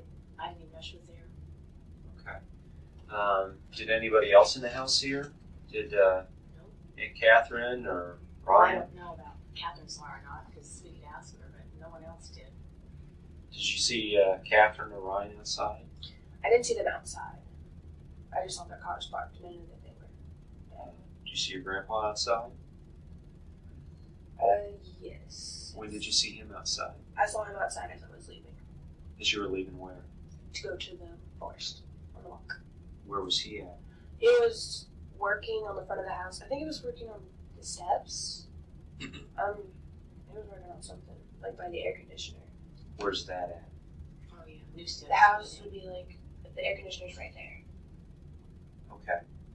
So he would have saw you walk to the forest. Well, if he was paying attention, I'm pretty sure he would have seen me though, because I mean, that's a long walk right there. I went that way. From the front door down there. Oh, okay. Okay. Because my room's like right up in there, so. Okay, so he was back here. She would have gone around back there. He had to have known because he knew that you had the. I was gonna say the baby. He knew Yeah, you had Emma with yeah, you. because you had Emma. Right. Okay, so. Okay. So went around the back there, and so your grandpa was back there, and Joseph and Nathaniel were inside. Is that? No, they were with They Anthony. read Anthony's playing on the Oh, okay. I'm sorry. I'm sorry. I'm trying to get it all in my head here. Okay. So nobody else ever came in the forest there with you, though. Nope. Did Ryan ever come in the forest with you? Mm-mm. Did your grandpa ever come in the forest with you? Nope. Emma ever make it in the forest with you? Nope. Okay. But you went around this way. Mm-hmm. That day, did you ever go this way? Nope. You were never out there? Oh, I go out there, but I didn't No, go that day. That day. Nope. That day.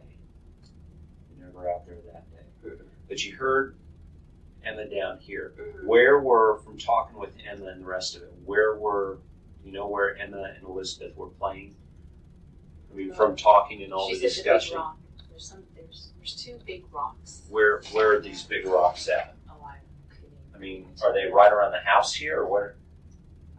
It's like Where are these rocks? I don't know what Should be the rocks better it one. is. I'm sorry. They're around the house here, though, or You where? can't miss them. They're huge, two huge rocks that we had brought in. Are they But the ones that where- are like at the end of the gravel or whatever? That are like kind of. Well, the pond is here, Okay, but- and it goes up, and I think they're right there. Yeah, But- that's what I was thinking. But are they down by this briar where she got stuck, or are they up by the house, by your No, they're house? not by the house. They're down by the road. Down here by this, if this were the pond, are they down by this pond? You know, I would hate to tell you something. Maps to me are like the Well, worst I'm just thing. trying, well, then I'll go with you. And Alyssa would be Well, much the better. rocks. Here's the highway, here's the I road see that comes in. And- Rocks are about right here, because the road splits off again to go up to their apartment, Captain Okay. Ryan's. So she would have been, Yes. so closer in between where you found Emma, where she was stuck by the briar or, Right. or thorns or Right. whatever. Her you little wanna call it. tie thing fell off, and she went down to get it. So they would have been playing somewhere in there. Hopscotch, she said. And that would have been, you went back in there, Mm-hmm. 4:30 or 5. You got back. It would have been around 6 or so, because at Yes. 6:15 or 6:30, you heard Emma screaming. Right. So we believe then that around, well, it would have had been around 5 or so, Emma would have had to go and get Elizabeth. She would have had to walk there and go and get her and come back. Mm-hmm. How long of a walk is that? I mean, to walk It's not that To- long. No, it's not that far. to walk down there, knock on the door, get her, and walk back to there. See, we don't know if she stayed and played. Yeah. Her mother would be a better one to tell you when they left, because I guess she handed her the cell phone when she left. Yeah. So they walk down, they play, I and they thought she come left back. at 5:30, but Okay. Well, let me ask you this then. Mm-hmm. Alyssa, when you came back to here, so you take this route back in here, Yes. walk back to the house, Mm-hmm. and you're obviously walking back this path that you came here. Mm-hmm. Did you see Emma over here in the I garage? did not. Did you see her right here playing with Elizabeth? Nope. Was she in the house? Mm. Do you know where she was? No. So she wasn't in the house? No. She wasn't over here? No. She wasn't here?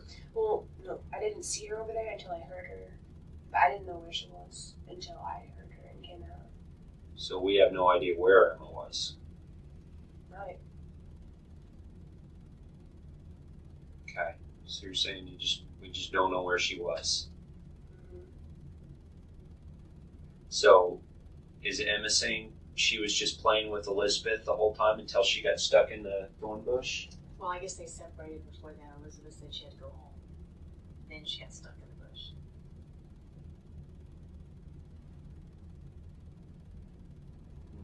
Okay.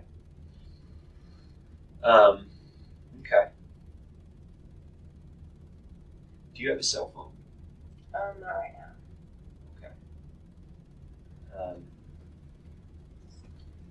Does Dustin have a cell phone?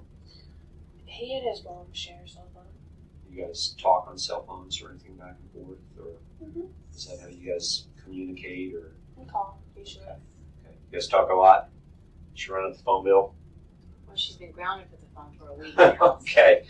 Well, every 2 weeks It's on not Wednesday open. or Thursday. She has a 2-week grounding, but we haven't even discussed about the skipping school and what that's going to be. That's kind of on the back burner at the moment. Okay. And you knew Elizabeth had a cell phone. She shared one with Anthony. Okay. I'm pretty sure. Okay. What color was that cell phone?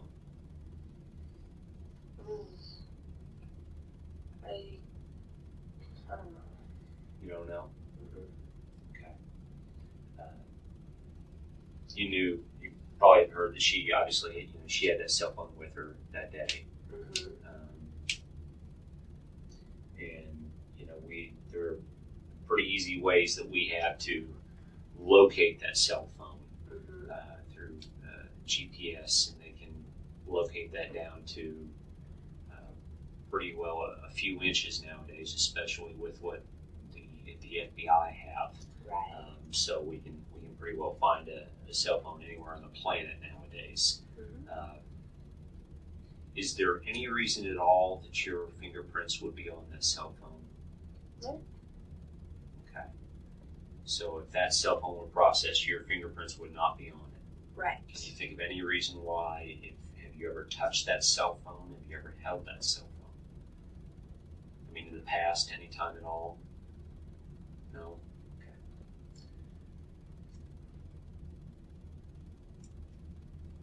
She ever handed it to you? Or? Nope. Okay.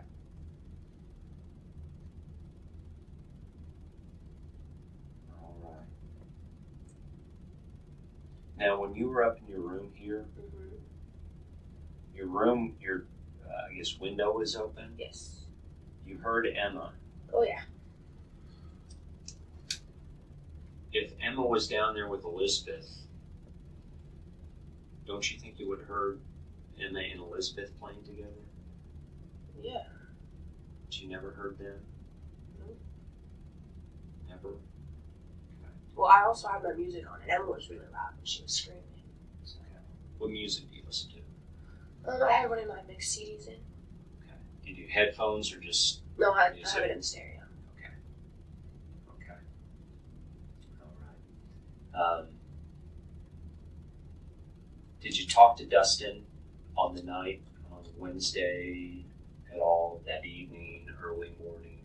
I talked to him during the Anything at all? day, but not afterwards. Not late at night, early morning, anything at all? Mm-mm.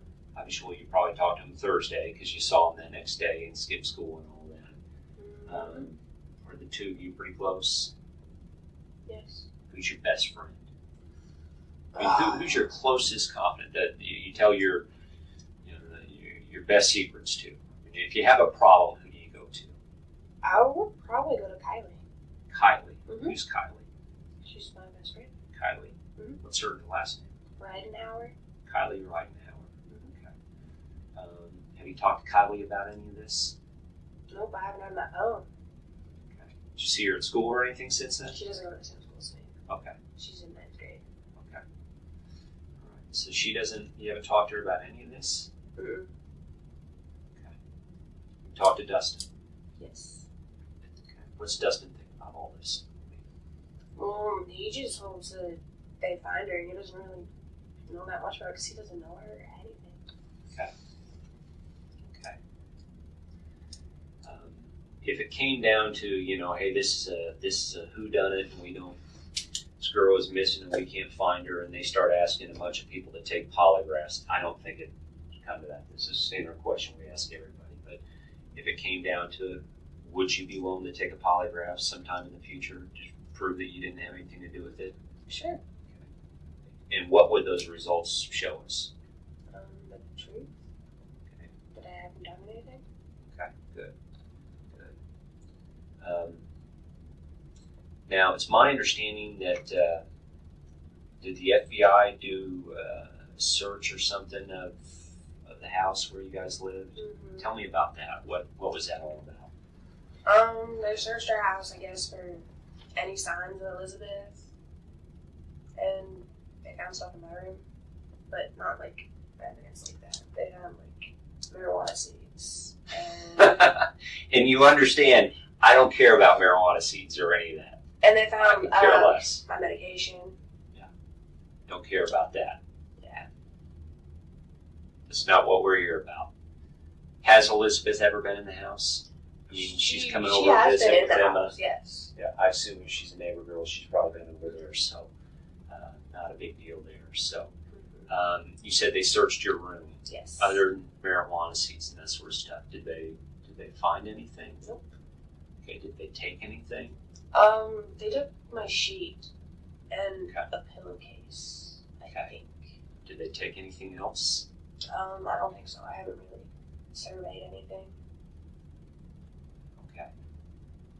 I think they took clothes Oh, they took a pair of pants. and a diary. Wait. I mean, they gave us the list. It's not all coming to me what was on the list, but there's a long list.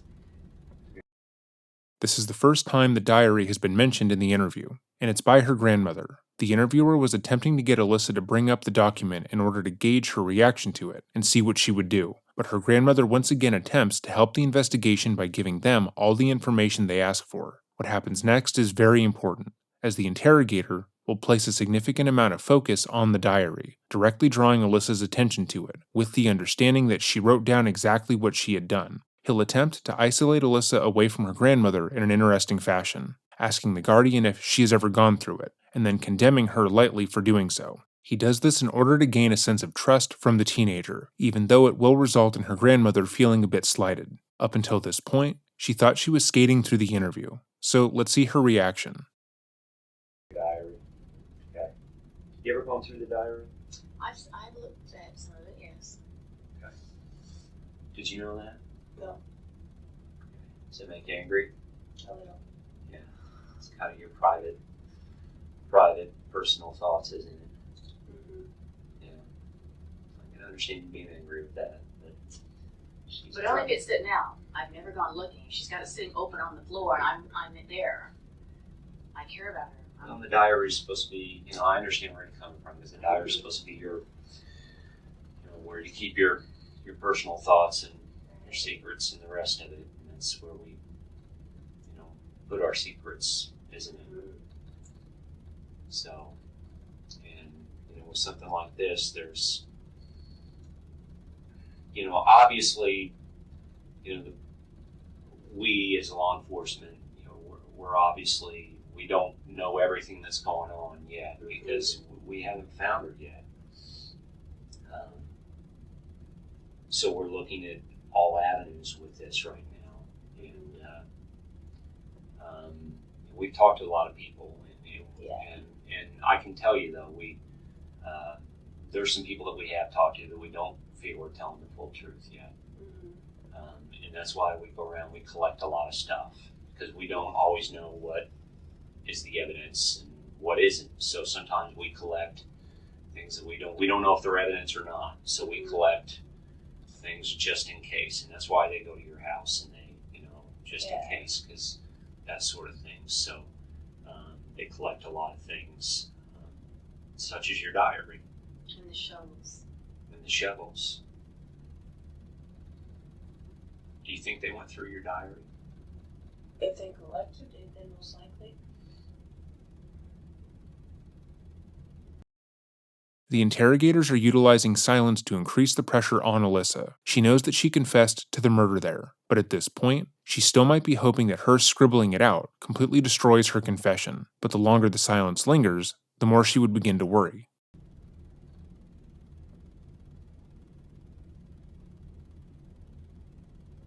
What? The only thing I can think of is embarrassing things that they find out about me. So.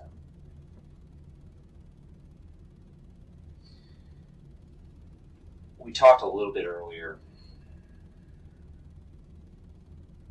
about technology. Mm-hmm. Even if you write something down, Yeah. it doesn't matter. Let's say you write it down in pencil, and then you take a pen and try real hard to scratch it out. Mm-hmm. That doesn't make it go away. Okay.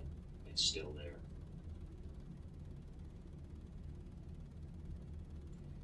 And forensically, and actually you don't even need a whole lot of forensics. If you hold it up to a light, you can see what was written. And then when that's processed forensically, every word, every stroke is still there.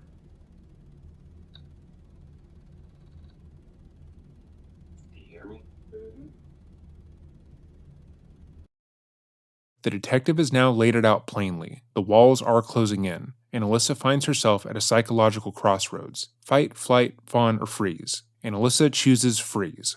Alyssa doesn't protest. She doesn't argue or lash out. She doesn't even deny what's being laid out at her feet. Instead, she slips into silence, nodding occasionally, passively agreeing with the detective as if she were a bystander to her own unraveling. This isn't apathy. It's a form of psychological damage control. In her mind, silence equals control. By refusing to react emotionally, by being unaffected, she subconsciously convinces herself that the horror of what's unfolding cannot fully touch her. If she stays still like prey in the grass, maybe the predator will move on. It is in its own distorted way a last attempt to maintain power over an uncontrollable situation. Sadly enough, the only person who doesn't understand what is going on in this situation is her grandmother. This is the woman who took her and her siblings in, at great cost to her, who has tried to shepherd and guide Alyssa, and has done her best to get her on the right path. She has no idea what the interrogator's even talking about, or of course what her granddaughter has done, and how this is going to play out. What we want to do is find out what happened to the little girl. Okay. Okay? Mm-hmm. You have a little sister. Yes. If something happened to her, Mm-hmm. you would want to know where she is. Yes. Even if something bad had happened to her, Yes. you would want to know what happened to her. Mm-hmm. Right? Mm-hmm. Now, I don't know if she has a sibling or not. I don't know. I don't know her family. But I know her family wants to find her and recover her. Mm-hmm. I need to know what the truth is. Okay. We have your diary. We've read your diary, Mm-hmm. including the last entry. Mm-hmm.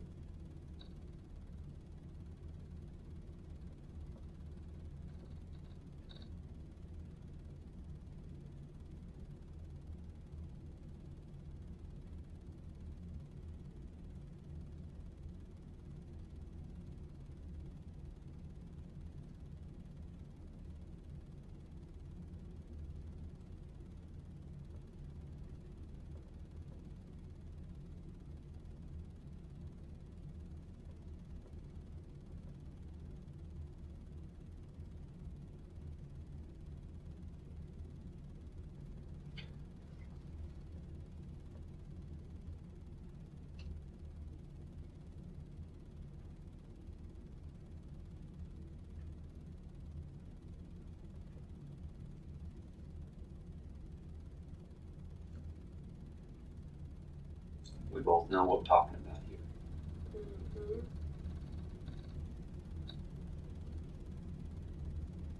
Where's she at? I don't know. Alyssa, I want you to look at me for just a minute. What? We deal with kids all the time. We deal with kids all the time. That's all I've done for 12 years is deal with kids. Mm-hmm. You're not going to say anything in this room that's going to catch us off guard. Okay? We need you to be honest. Just be honest. If you know something, then say it. Okay? Please continue.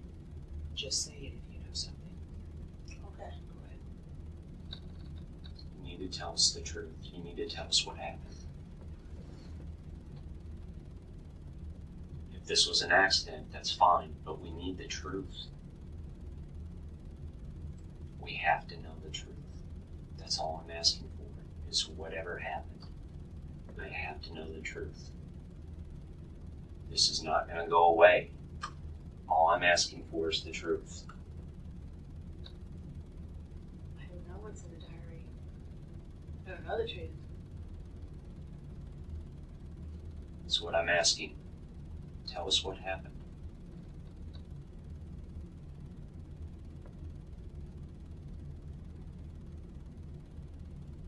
If this was an accident, that's fine. We can deal with that. But I have to know what happened.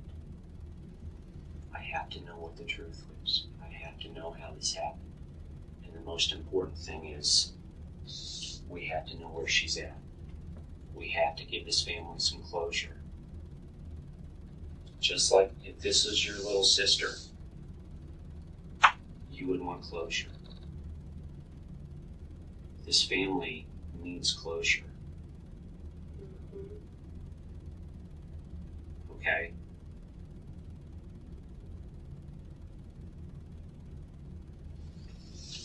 Let's start at the beginning. Is this something that was planned out, or was this just an accident? It was an accident.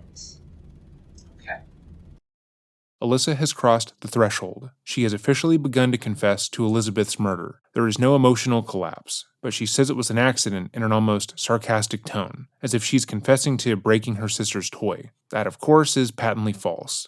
The severity of Elizabeth's injuries and the premeditated act of digging 2 graves beforehand leave no doubt of intent. But the psychology at work here is interesting. Confessing to murder, especially the premeditated murder of a child, is psychologically one of the most extreme barriers a human mind can encounter. Even hardened criminals often deny to the bitter end, clinging to any narrative that protects their ego from full acknowledgement of what they've done. The mind instinctively rejects the unbearable truth in order to preserve the self. To put it in perspective, think about a time where you stole one of your siblings' clothing, or broke something of theirs. When you're retelling the story, you probably add details to make your wrong action seem justified. They told you you could take it before, and you simply forgot to give it back. Or it was an accident and they were just being cruel by not forgiving you. Then amplify that 1,000-fold, and there you have what Alyssa would be dealing with. The interrogators know this. They also know that the objective in this moment isn't to get Alyssa to declare cold-blooded guilt. It's to get her talking. So they offer her what forensic psychologists call a minimization pathway. For Alyssa, it's the perfect psychological compromise. She can admit to the act without confronting the full horror of what the act truly was. The interrogators, for their part, know the truth. The forensic evidence, the diary, the pre-dug graves all speak for themselves. They're simply applying an age-old tactic. Get the subject to admit the core truth first. Once that door is open, the rest will follow. Well, this is a starting point then. That's kind of what I thought.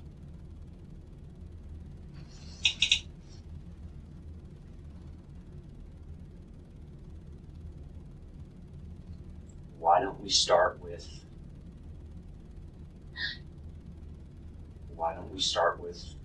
what happened? Did you get home from school at 3:30? Do you want to sit by her?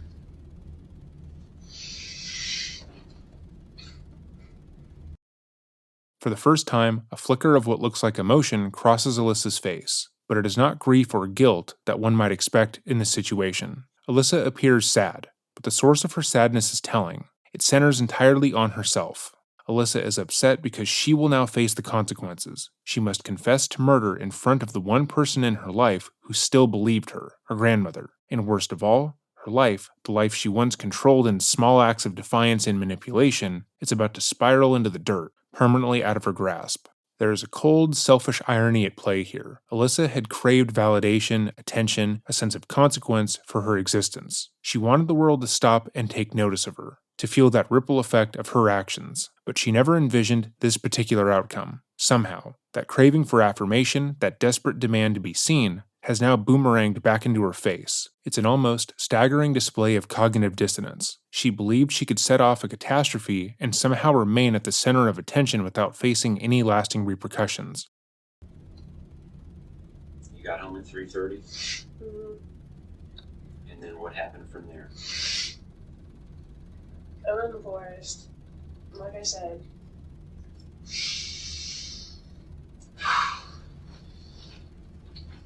And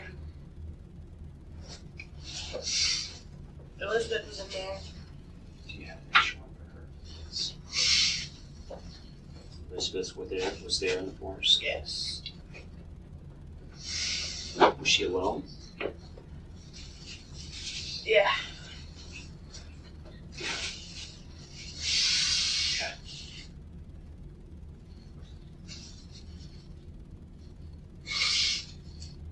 We decided to go hang out. Because it was a nice day.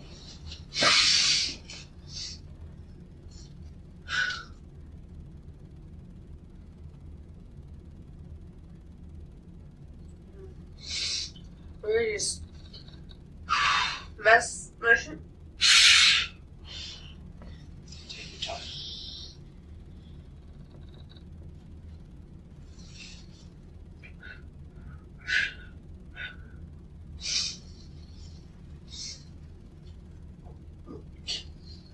We were just messing around.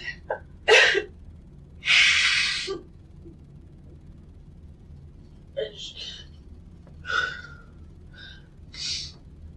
she fell. She died.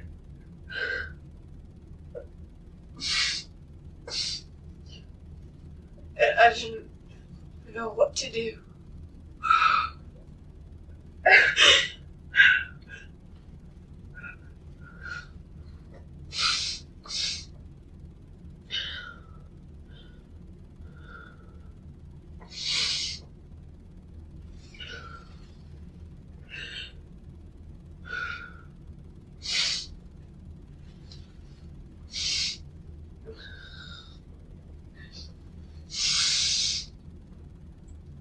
So I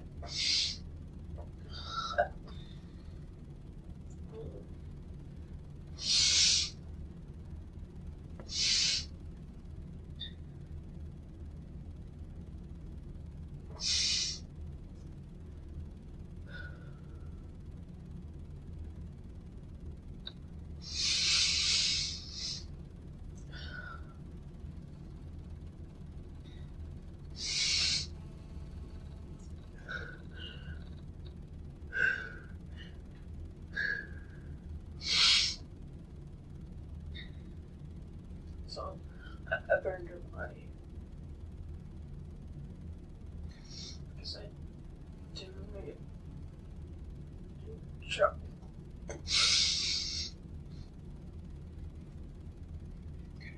Where at? It was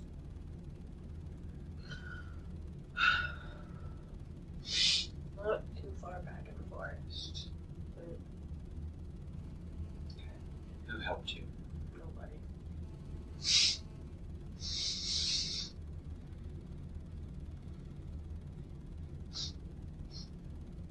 Where at in the forest? I still did it by the creek bed. By the creek bed. Yes. How did you burn her? I just got a bunch of wood and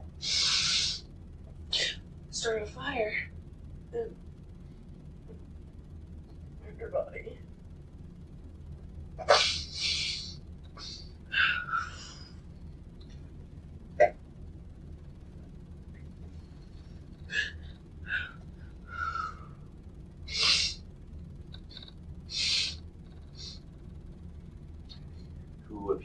about this? No. Just Dustin? Everybody.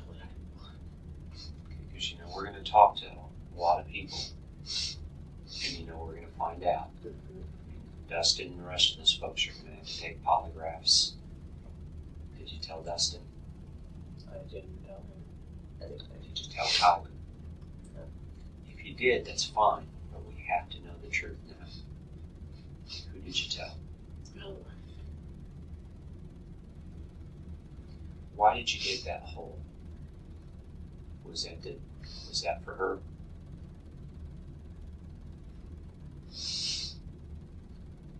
When did you dig the hole? You dug it ahead of time, didn't you? I dug that hole on Wednesday. Before you played with her. Yes. When we go and get the body here, there'll be an autopsy.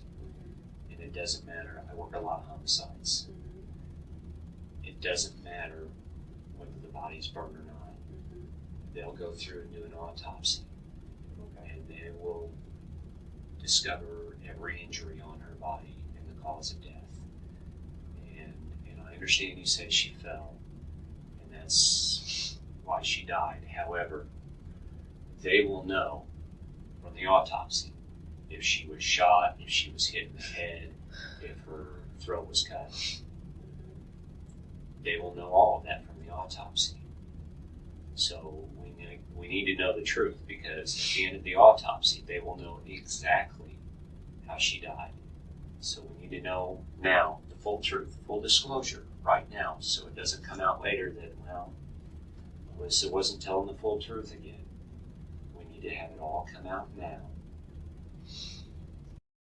Almost immediately after Alyssa is done confessing to what she believes is a lesser, more understandable crime, one in which the 9-year-old fell and hit her head, so she buried her body and buried her in a hole, then went to the church dance, the interviewer discounts her story. He tells her indirectly that she's lying, that they'll find Elizabeth's body and be able to go over all of the physical injuries that she caused, even if she burned her body entirely, which he knows is not even remotely possible. He doesn't let up on Alyssa or lessen the pressure on her at all, to the point where she likely would be unable to get her bearings. How did she kill her? She died. How did she die? 9-year-old girls don't just die. We were messing her out. And she fell back and hit her head. Was her throat cut? Yeah. Oh.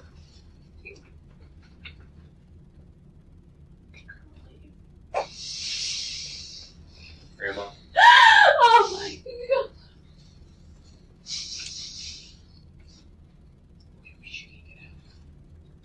She wished her mom would leave. I'm not going to ask any questions right now until we get.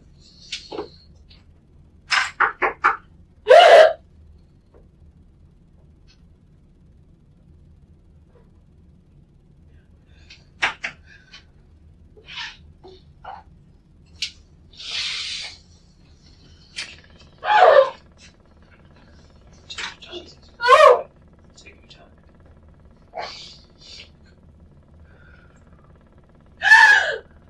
Do you want a drink of water? Take your time.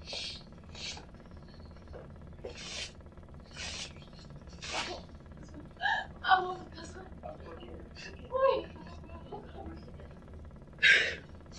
Take that.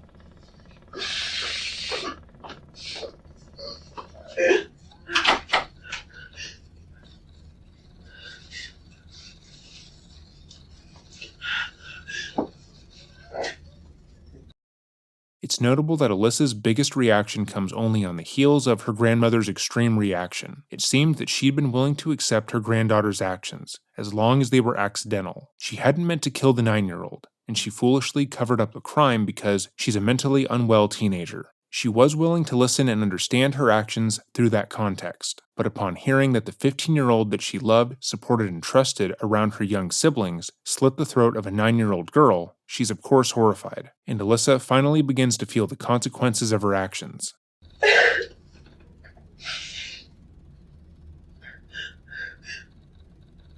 Alyssa, I think you dug the hole ahead of time because you knew you were going to kill Elizabeth. I think you tried to dig the hole, like I said, and realized it was too hard to dig down that far.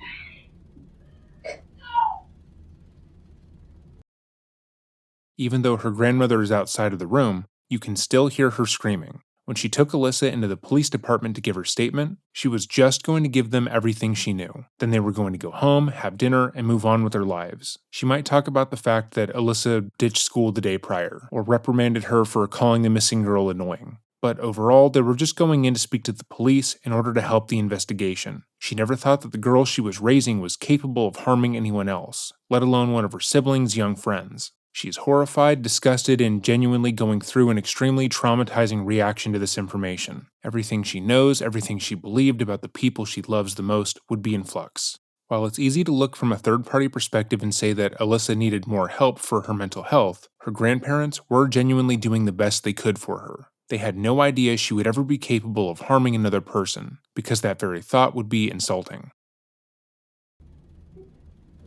And I think you got Elizabeth out there. I knew you were going to kill her. And then you cut her throat. Is that what happened? Yes. Okay.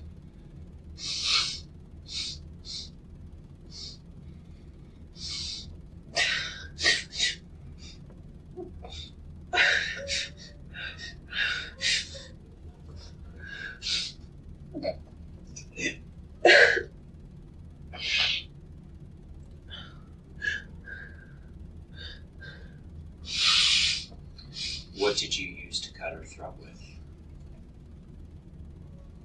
Not.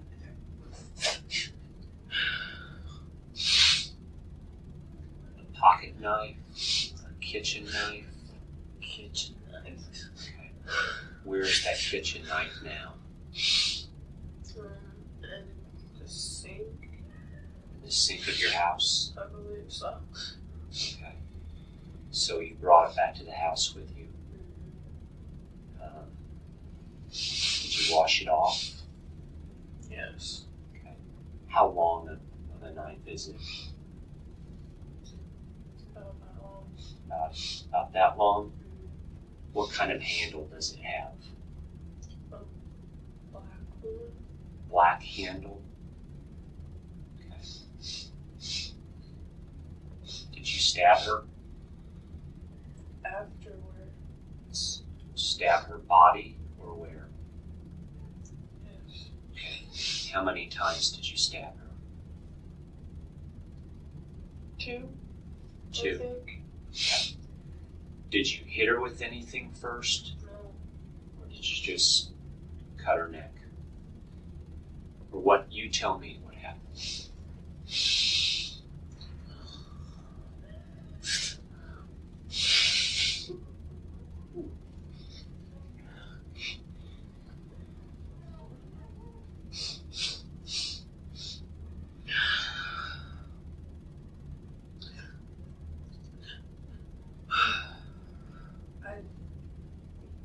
Cut throat, and she died. And then I just stabbed her. When you got home from school, about 3:30, what happened from then? Walk me through step by step. I got home. I went in my room. I still went out to the forest around 5:30-ish. Then I walked over, and Elizabeth was outside. When did you dig the hole? I did that when I was trying to find a place to hide her body. So did you dig that after you killed her? Mm-hmm. Yes? Okay. So at about 5:30, you went out. Did you go to her house to get her?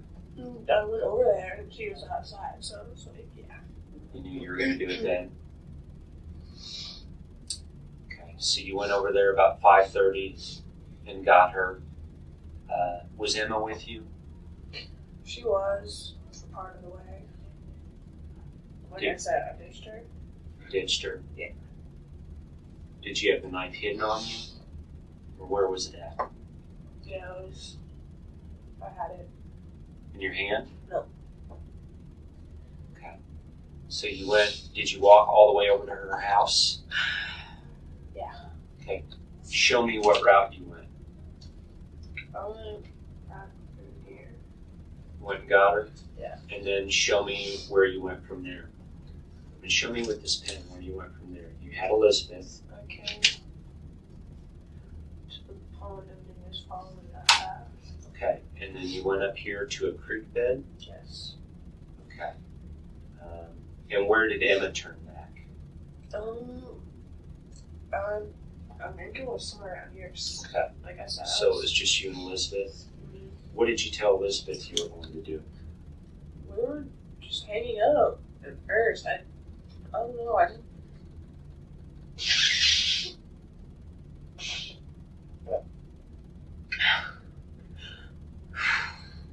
You had the knife with you. Had you made up your decision you were going to kill her then? No. At what point did you make the decision that you were going to kill her?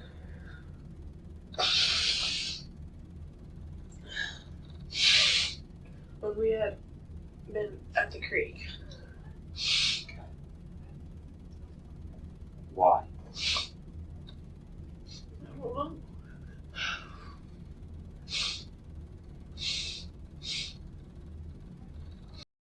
Alyssa states here directly that there was no motivation for this murder.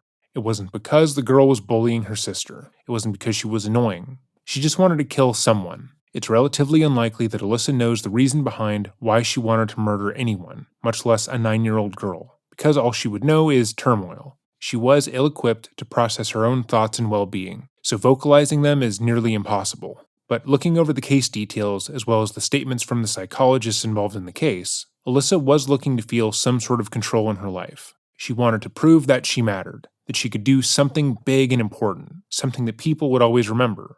And unfortunately, she settled on murder. She didn't trust that she could actually do something of value, something that she could potentially take pride in. So instead, she took the life of a little girl, which of course was selfish and pointless, and there's no excusing it.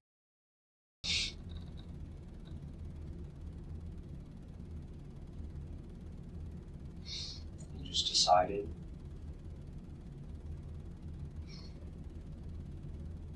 Okay. Was she facing you? Was she turned around? What happened? She was turned around. You just came up behind her and cut her throat? And then stabbed her twice? Okay. And is it true you said then you burned her body? Okay, is that part true? Mm-hmm. So is her body should still be there? I burned it and then I scattered it in the creek. Into the creek? Yes. Is the creek full of water? Yes. Just to be clear, this is largely untrue. As we noted in our coverage of the Chandler Halderson case, it takes quite a lot of energy to burn a body to the point of turning it to ash, and there's no conceivable way that Alyssa would be able to conceal a fire of that size, much less the smell of a burning body. The very concept that she scattered the ashes like this is ridiculous, but she lies anyways. Okay. Because generally it's pretty hard to burn a body all the way. So it wasn't burned up all the way, was it? No. No, because it's hard to burn a body. Right. So you kind of pushed what was left of the body into the water. Was the water moving pretty fast? Kind of. Okay. Clothes still, you can still see her clothes? Or were they burned off of her body? Okay. And you took the knife back home? Mm-hmm. Okay. And then what did you do from there? You had the knife, and then Show me what happened from there. I just walked back and came inside. Did you walk back this path that you showed me? Yes. You walked this path, came back inside. Yep. And then what did you do? I went up to my room, turned out, came down. Put the knife in the sink? Is that what you said? Mm-hmm. Okay. What about Alyssa is now emotionally exhausted from the lying and the confessing, so much so that she begins to cop an attitude with the detectives. Sure, she is still lying during a confession to murdering a 9-year-old, but she's annoyed because he keeps asking clarifying questions to catch her out. It's a very teenager response, getting annoyed at someone when you're doing something wrong, but it's so radically inappropriate in the circumstance. the hole, though? It was just there. No, it wasn't just there. I dug it. Yeah, it was there. When did you dig it? After I was looking for something to do with their body, so I dug it. When? It was before I came home Before you came home from where? from the forest.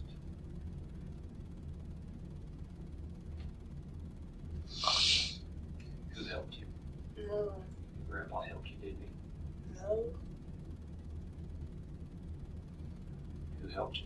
no one helped me. When did you dig this hole? Why? When? Wednesday. The Wednesday before all this? No. Wednesday it happened. After or before you killed her? After. You came back home, Yes. went to your room, heard Emma crying, Mm-hmm. went to help her, Mm-hmm. which would have been almost 6 o'clock in the evening when Emma was screaming.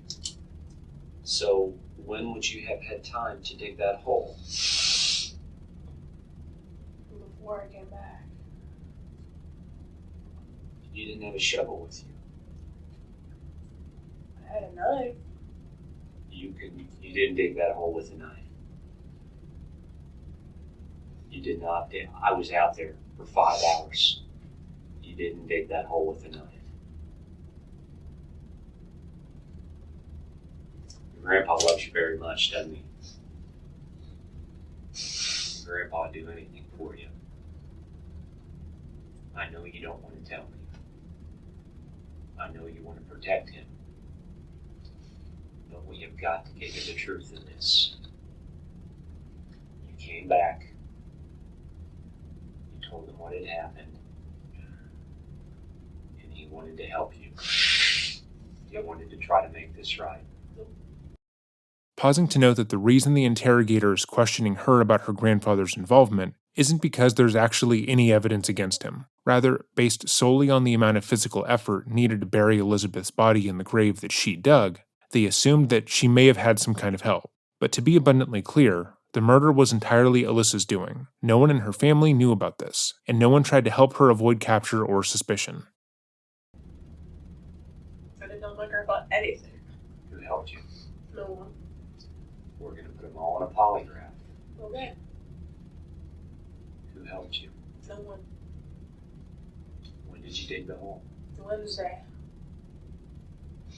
When? After I killed her. When after you killed her? Alyssa, you've got to tell the truth. You're not telling the truth on this part. You're not telling the truth on this.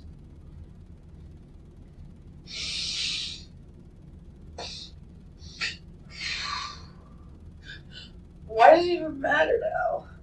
It does matter because we have got to find out the truth. Well, you already know it. This answer in particular showcases just how selfish Alyssa is. In her mind, the details of the crime don't matter because she is already in trouble. The very idea that the family of the victim would ever want to know what happened, that they would find some sense of finality in knowing how Elizabeth's life was ended, is pointless to her. She's already getting in trouble, so it doesn't really matter. We have got to know the full truth. Tell us the truth.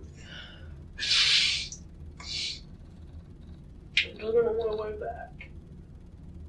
No, you didn't. You didn't have a shovel. It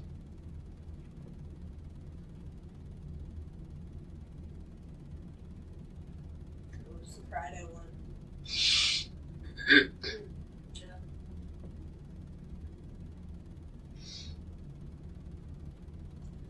You're telling the truth about how you killed her. I believe that. Because that matches your diary.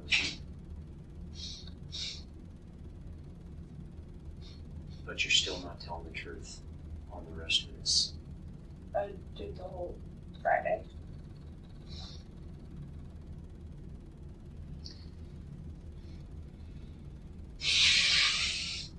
I want you to look at me.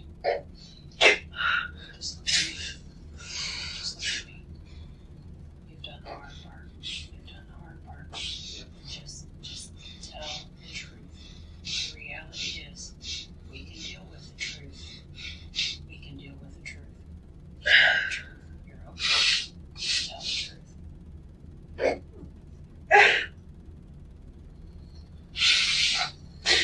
I took it Friday. Was it Dustin? No one Who helped helped you? me. Was it Ryan? Or was it your grandpa? No one helped me. I did it by myself.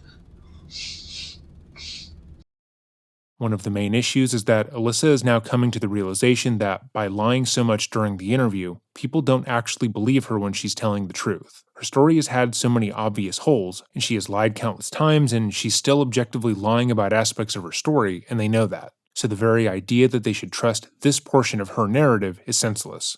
As far as they're concerned, everything she has said could still be a lie, even though this part is objectively not.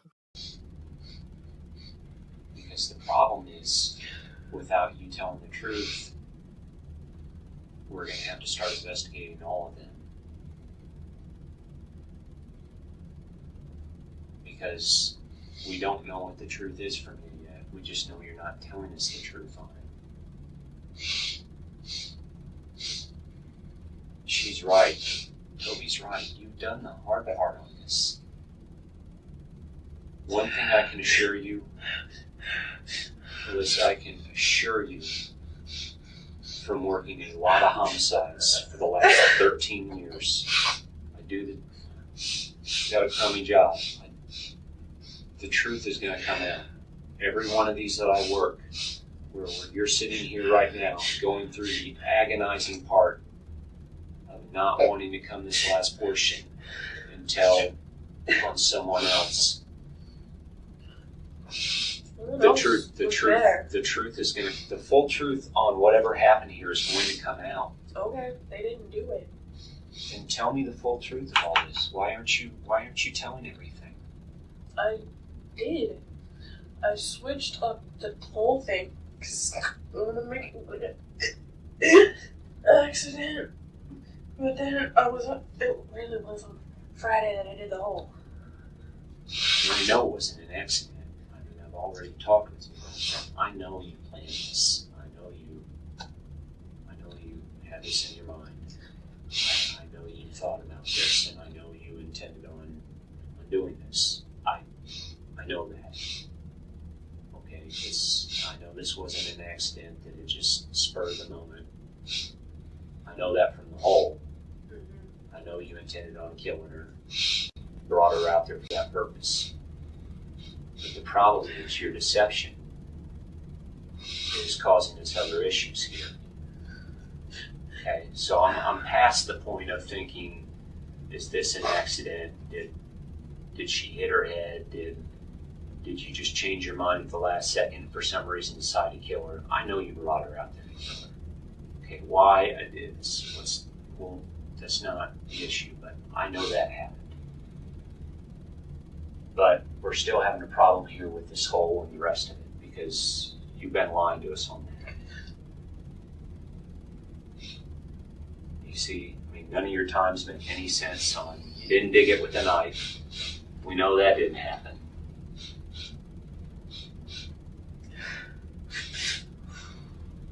It was Friday with the shovel.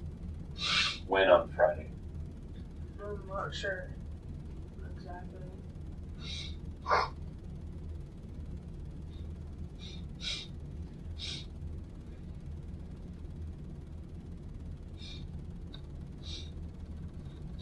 Would you lie to protect or cover up for someone else?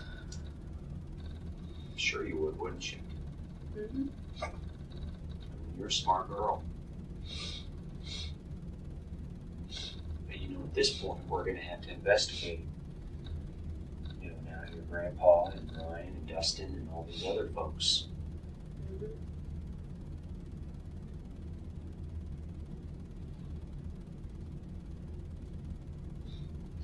I'm going to have to get a larger map and have you point out exactly where that is, because the priority for, at least for us right now, is to recover her body so that family can get her back, so that they can bury her. You can understand, if this was your sister, your family would want her back. Mm-hmm. So I'm going to need your help, okay? In pointing out where that was, and maybe even if we have some problems, showing us where that was. Where did you put her in? Would you be willing to do that if we had to take us out there if we can't find it on the map? Because the priority for us is we've got to get that little girl back so they can give her, have some closure.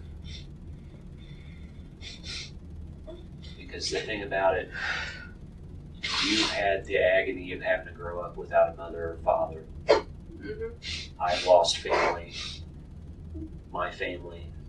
I pretty much grew up without a mom or dad.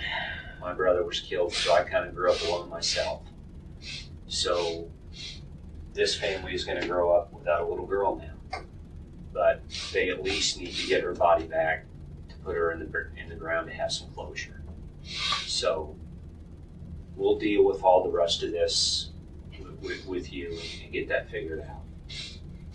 But the first step is let's get to the truth and get her back. Okay?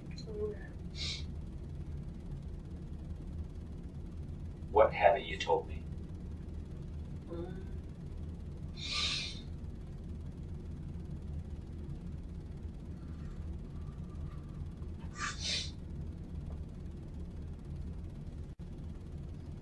Nothing that I can think of.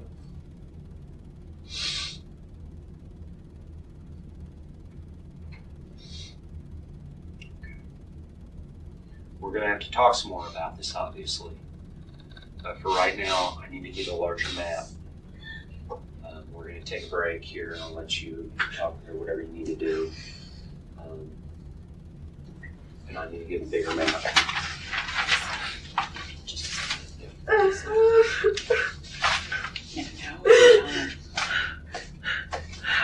Now is the time to just tell the truth. That's all you have to do is tell the truth. There's parts of your story that don't make sense. They don't make sense. They don't make sense even to me. Because I am your advocate and I am here to protect you. I'm not going to ask the questions, but there's statements that you're making that don't make sense. It's evident that you're lying. And we treat people who can't be honest completely different than we treat people who can be honest. If you can be honest, if you can tell us what happened, even if you aren't protecting people you feel obligated to protect, we at least know we can help you, okay? So he's gonna walk out, and like he said, he can't come back and talk, but don't you wanna have told him the truth right from the beginning? This is your opportunity, it's your opportunity. Okay. Put it. Split her throat. I strangled her. You strangled her? Mm-hmm. You strangled her with your hands? Yes. Okay. Did you have a knife on you? Yes. Did you cut her throat at any time? Yes. Cut her throat afterwards? Mm-hmm. Okay, so you strangled her first until she was unconscious, dead, and then you slit her throat. Mm-hmm. And did you stab her then? Mm-hmm. Did you do anything else to her? No. Okay. And then what happened after that? I'm gonna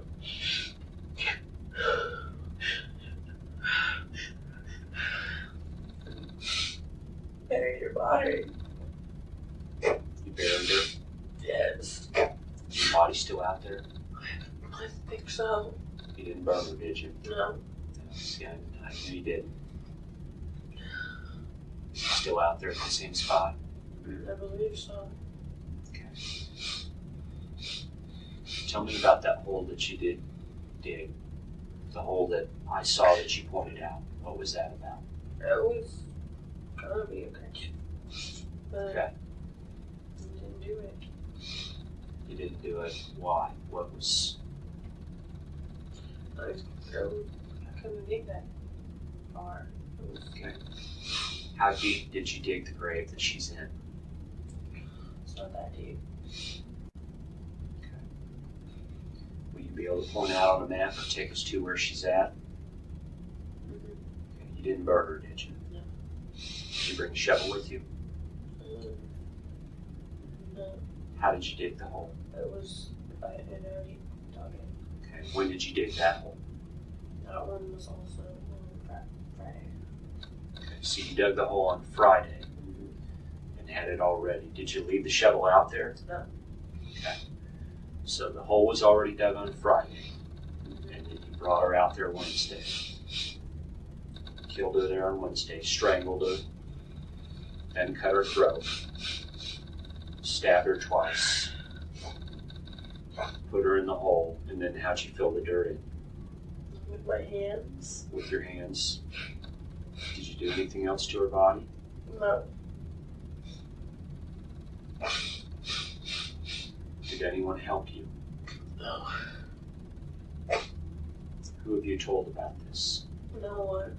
No one? Did you tell Dustin? No. Did you tell your grandpa? No. Did you tell your friend Kylie? No. Did you tell anyone? No. Is that the truth? There's still something. There's still something. There's still something you're not telling. I can tell.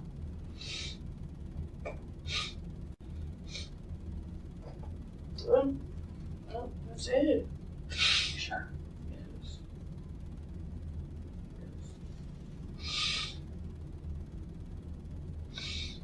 I haven't told anyone.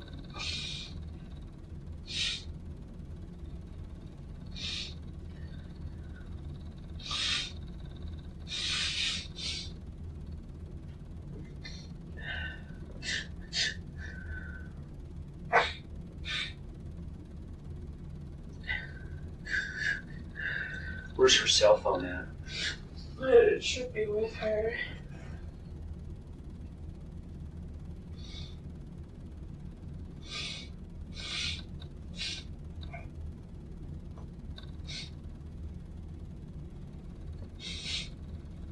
Why did you pick her?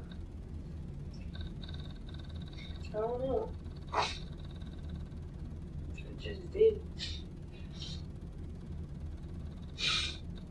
Was there something about her? Or did you just want to know what it was like to kill someone? Yeah, I just wanted to know. Was she just someone nearby, or was it? Yeah.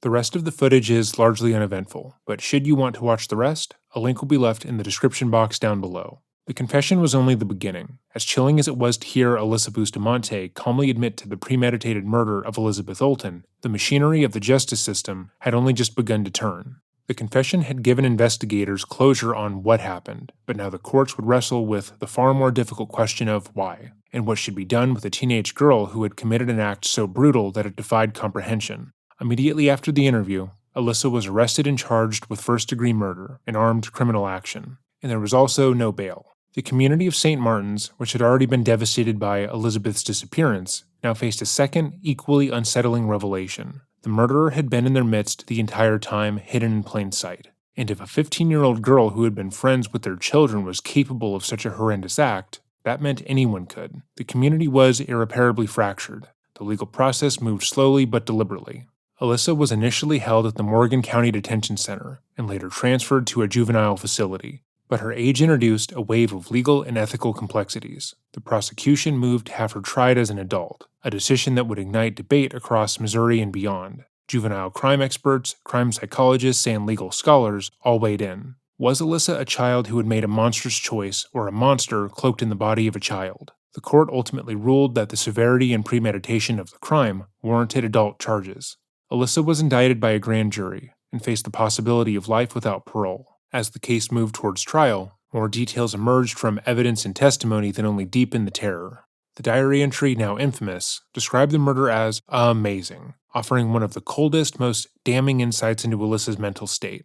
In court, prosecutors laid out the premeditation, the deliberate digging of graves days before, the use of strangulation, stabbing, and throat slitting as methods of murder, and a casual return to normalcy that Alyssa displayed afterward. The defense, meanwhile, argued Alyssa's severe mental health issues, including major depression and a history of suicide attempts. They introduced expert witnesses who testified that Alyssa had been on Prozac, which they claimed might have exacerbated her impulsivity and emotional disconnection. The trial never reached its climax. In January of 2012, Alyssa unexpectedly accepted a plea deal. She pled guilty to second-degree murder and armed criminal action. The plea spared her a mandatory life sentence without parole, but the punishment was still severe. She was sentenced to life in prison with the possibility of parole, plus an additional consecutive 30-year sentence for the armed criminal action charge. For Elizabeth's family, the sentence offered little comfort. Her mother, Patty, gave a heart-wrenching statement during the sentencing hearing, describing the permanent hole left in their lives by Alyssa's actions. She called Alyssa an inhumane monster and had to be silenced by the judge for her outburst, which was entirely warranted. And for the Bustamante family, the outcome was devastating in a different way. They had tried to save Alyssa from the instability of her biological parents, only to witness her spiral into darkness. The case sent shockwaves through Missouri's legal and child welfare systems. It sparked legislative changes regarding juvenile sentencing and parole eligibility for minors convicted of murder. It also raised important questions about early intervention, the role of mental health treatment, and how the justice system should handle extreme acts of violence committed by adolescents. Alyssa Bustamante remains incarcerated in the Missouri Department of Corrections. Her case serves as a grim reminder of the unpredictable intersection of untreated mental illness, adolescent impulsivity, and premeditated violence. It's a case that still haunts investigators, legal experts, and the general public to this day. With all of that said, let us know what you thought of this video in the description box down below. This case has been suggested for a long time, and we hope that we covered it to your liking. If so, please leave a like, comment, or consider subscribing if you want more of our videos in your feed. If you have any complaints, let us know as well, as we're always looking to improve. If there are any more subjects you want me to cover, let me know by emailing me at dreading.official@gmail.com. Remember, stay safe.